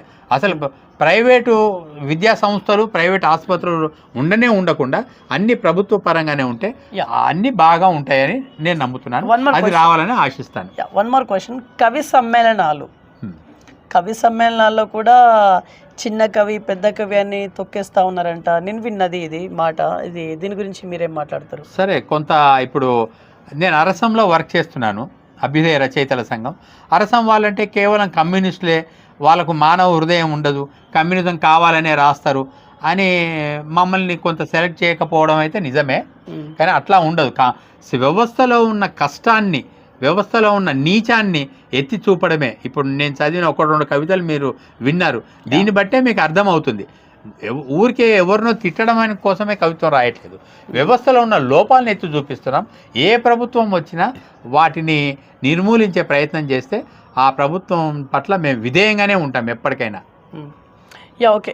సో ఇప్పుడు మొత్తానికి అయితే మీరు అంటే కవి అనే ఈ ప్రపంచంలో ఈదుతా ఉన్నారు, కాకపోతే మీకు సరైన గుర్తింపు అయితే ఇంకా లభించలేదు. సో ఇది ముందు ముందు మేము చూస్తామా, మీకు గుర్తింపు లభిస్తుంది అన్నట్టుగా మేము చూస్తామా? అయితే దీనికి జవాబుగా ఏం చెప్పుకుంటానంటే, ఈ వ్యవస్థలో అంటే సరైన గుర్తింపు లేకుండా ఉన్నది నేను ఒక్కడనే కాదు. అవును, నాలాగా ఇంకా కొన్ని వేలాది మంది ఉన్నారు. సాహిత్య రంగమే కాదు, ఏ రంగంని తీసుకున్నా కూడా ఇట్లా ఉన్నారు. నా ఒక్కడికే కాదు, ఇట్లా నాలాగా ఎదిగొచ్చిన ప్రతి ఒక్కరికి కూడా అట్లాంటి గుర్తింపు రావాలనే నేను కోరుకుంటున్నాను. నా ఒక్కడికనే కాదు. ఒక కవిగా సమాజంలో జరుగుతున్నటువంటి ఈ పరిణామాలు ఏవైతే ఉన్నాయో వీటిపైన ఒక కవిగా మీ స్పందన? ఇప్పుడు జరుగుతున్నటువంటి ఏదైనా కూడా గత కాలమే మేలు వచ్చు కాలము కంటెన్ అని నన్నయ్య అన్నాడు. గతమున మంచి కొంతేనో అని గురదాడు అన్నాడు. దీన్ని బట్టే మనకు అర్థమవుతుంది. అంటే గత కాలమే మేలు అంటే మనం దీపాలు పెట్టుకున్న కాలమే మేలు కాదు. లైట్లు వచ్చినాయి, లైట్లు కూడా దాటి ఇంకా ఇంకా సోలార్ సిస్టంలోకి వెళుతున్న ఈ దశలో ఇంకా గతాన్నే పొగుడుతూ కూర్చోవడం కాదు, ఆ గతాన్ని మరింత మంచి చేసుకుంటూ రాబోయే వ్యవస్థలో మళ్ళీ ఇంకా గొప్ప జీవితం అందరు ప్రజలు అనుభవించాలని, అందరూ సమసమాజం కోసం పోరాడుతున్నాము. అది సాధ్యం కావాలని, వీలైనంత తొందరగా వస్తుందని నేను నమ్ముతున్నాను. ఓకే సార్, ఇప్పుడు ఎవరైనా సరే ఈ కవి అనే ప్రపంచంలోకి ఎవరైనా రాయాలనుకునే కొత్త తరం వాళ్ళకి మీరు ఇచ్చే సూచనలు? ఎవరైనా కవిత్వం రాయాలన్నా, సాహిత్య రంగంలో నిలబడాలన్నా తమకు ముందున్న రచయితలు, కవుల్ని బాగా అధ్యయనం చేయండి. ఎవరెవరు ఎట్లెట్లా రాసినరో మనకు ఒక అవగాహన వస్తుంది. దాన్ని బట్టే నేటి సమాజానికి ఎట్లా మనం రాస్తే నేటి ప్రజలకు అది చేరువవుతుందో చూసుకొని అట్లా ఆకర్షణీయంగా, అందంగా అంటే వాళ్ళని ఆకట్టుకునే విధంగా మలిచి విషయాన్ని వాళ్ళకి ఇస్తే తప్పకుండా ప్రతి ఒక్కరు గొప్ప రచయిత అవుతారని నేను నమ్ముతున్నాను. అట్లాగే మీరందరూ కూడా రాయండి. గొప్ప రచయిత అంటే దీనికంటూ ఒక కొలమానం ఉంటుందా? ఉంటుంది, ఖచ్చితంగా ఉంటుంది.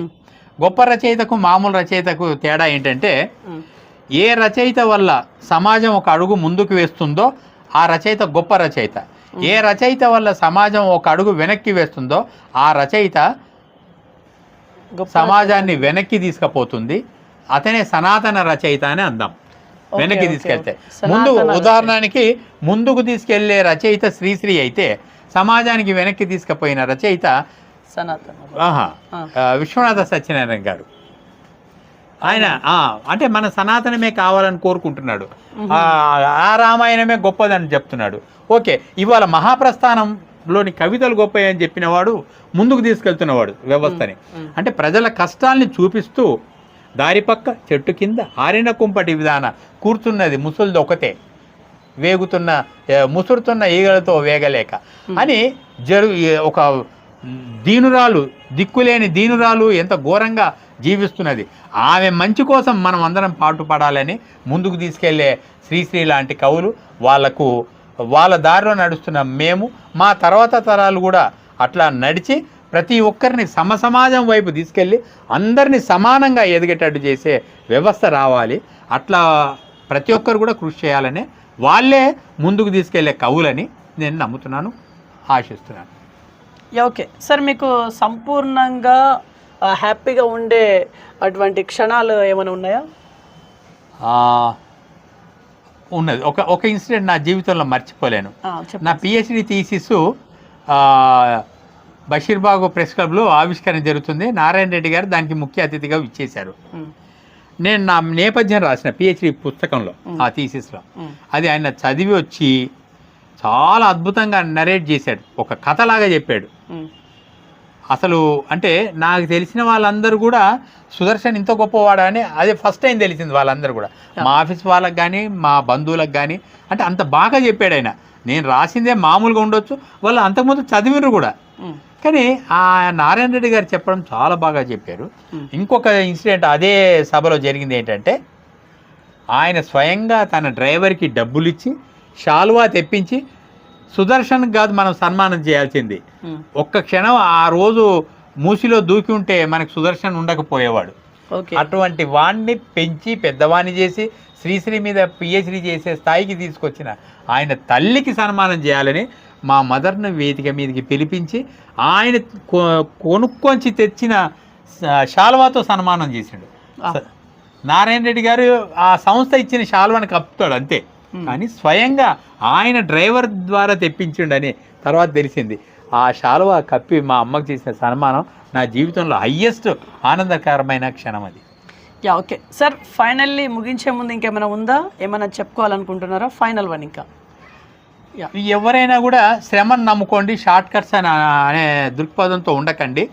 మీరు ఎంత ఎక్కువ శ్రమ చేస్తే డెఫినెట్గా మీకు ఏదో ఒక రోజు మీకు మంచి రోజులు వస్తాయి, మంచి గుర్తింపు వస్తుందని చెప్తున్నాను నేను. Yeah, okay. ఇప్పటిదాకా మీరు ఎన్ని బుక్స్ రాసిళ్ళు? 4 పుస్తకాలు. 4 ఏంటి సార్ అవి?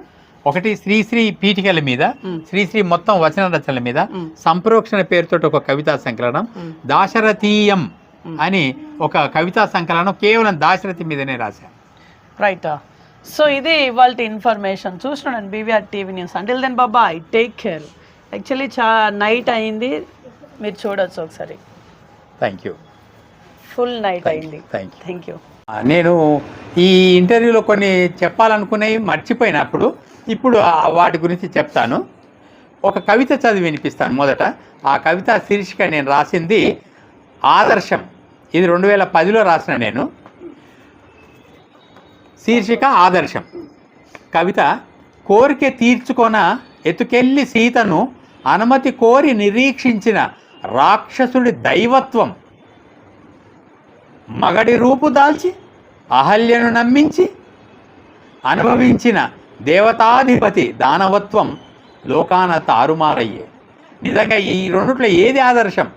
రావణాసురుడు అనుమతి కోసం నిరీక్షించిండు, ఇంద్రుడు అనుమతి కోరలేదు, భర్త వేషం వేసుకొని వచ్చిండు. అంటే నిజంగా ఈయనలో రాక్షసత్వం ఉంది, ఆయనలో దైవత్వం ఉంది.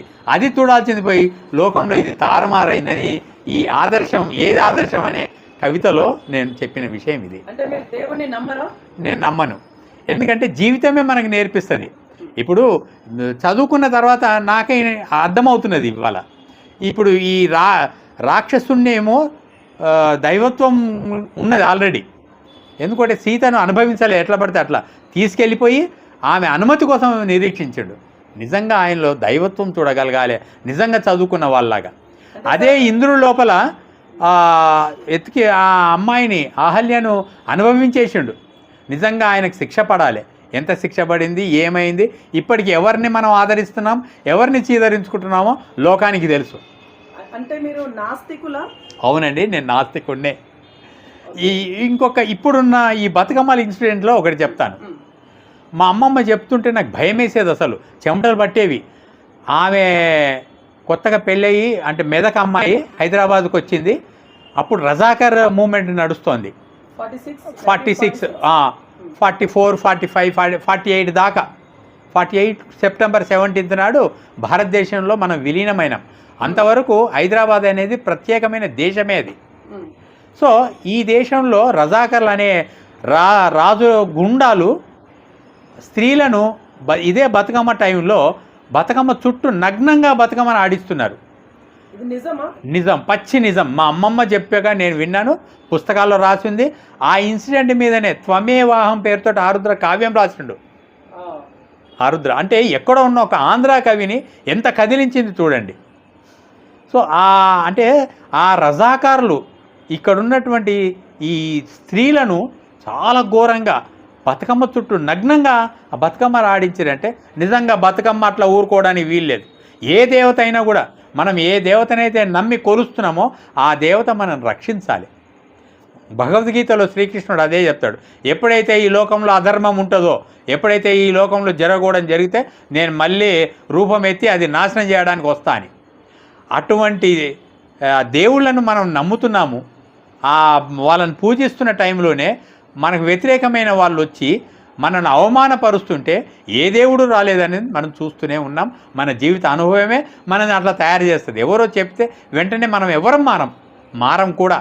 నా భార్య నేను చెప్పినా కూడా మారాలని కూడా నేను అనుకోవట్లేదు. సత్యం వైపు నడవండి. సత్యశోధన కమిటీ అని ఒకటి పూలే పెట్టిండు. అంటే ఏదైనా కూడా సత్యమే ఫైనల్ అని నేను ఇప్పటికీ నమ్ముతాను. గాంధీ సత్యమే దైవం అని ఒక మాట అంటాడు. దాన్ని నేను ఇప్పటికీ ఇష్టపడతాను. సత్యమే దైవం అన్నది. ఓకే, నిజంగా బతుకమ్మ టైంలో అప్పటి రోజుల్లో నగ్నంగా చేసేవి అంటే ఇప్పుడు బతుకమ్మ దేవుడు అయి ఉంటే కాపాడేది కదా, కాపాడకపోతే ఎందుకు ఇదంతా చేయడం అది మీ క్వశ్చనా? అవును, ఖచ్చితంగా క్వశ్చనే.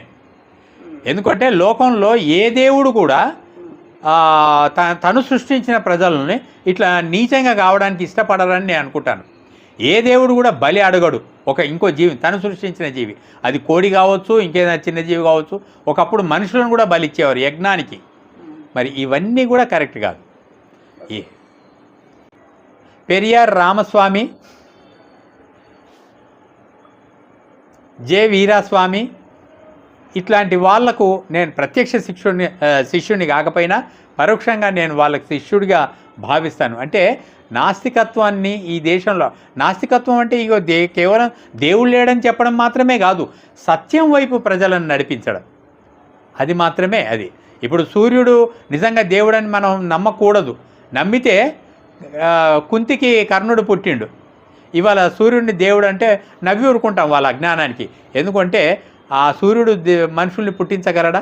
పుట్టించలేడు. కుంతికి సూర్యుడి వల్ల కర్ణుడు పుట్టిండట్టు మనకు మహాభారతం చెప్తుంది. ఇక అది ఎంత సైంటిఫిక్కో మనం ఊహించగలం.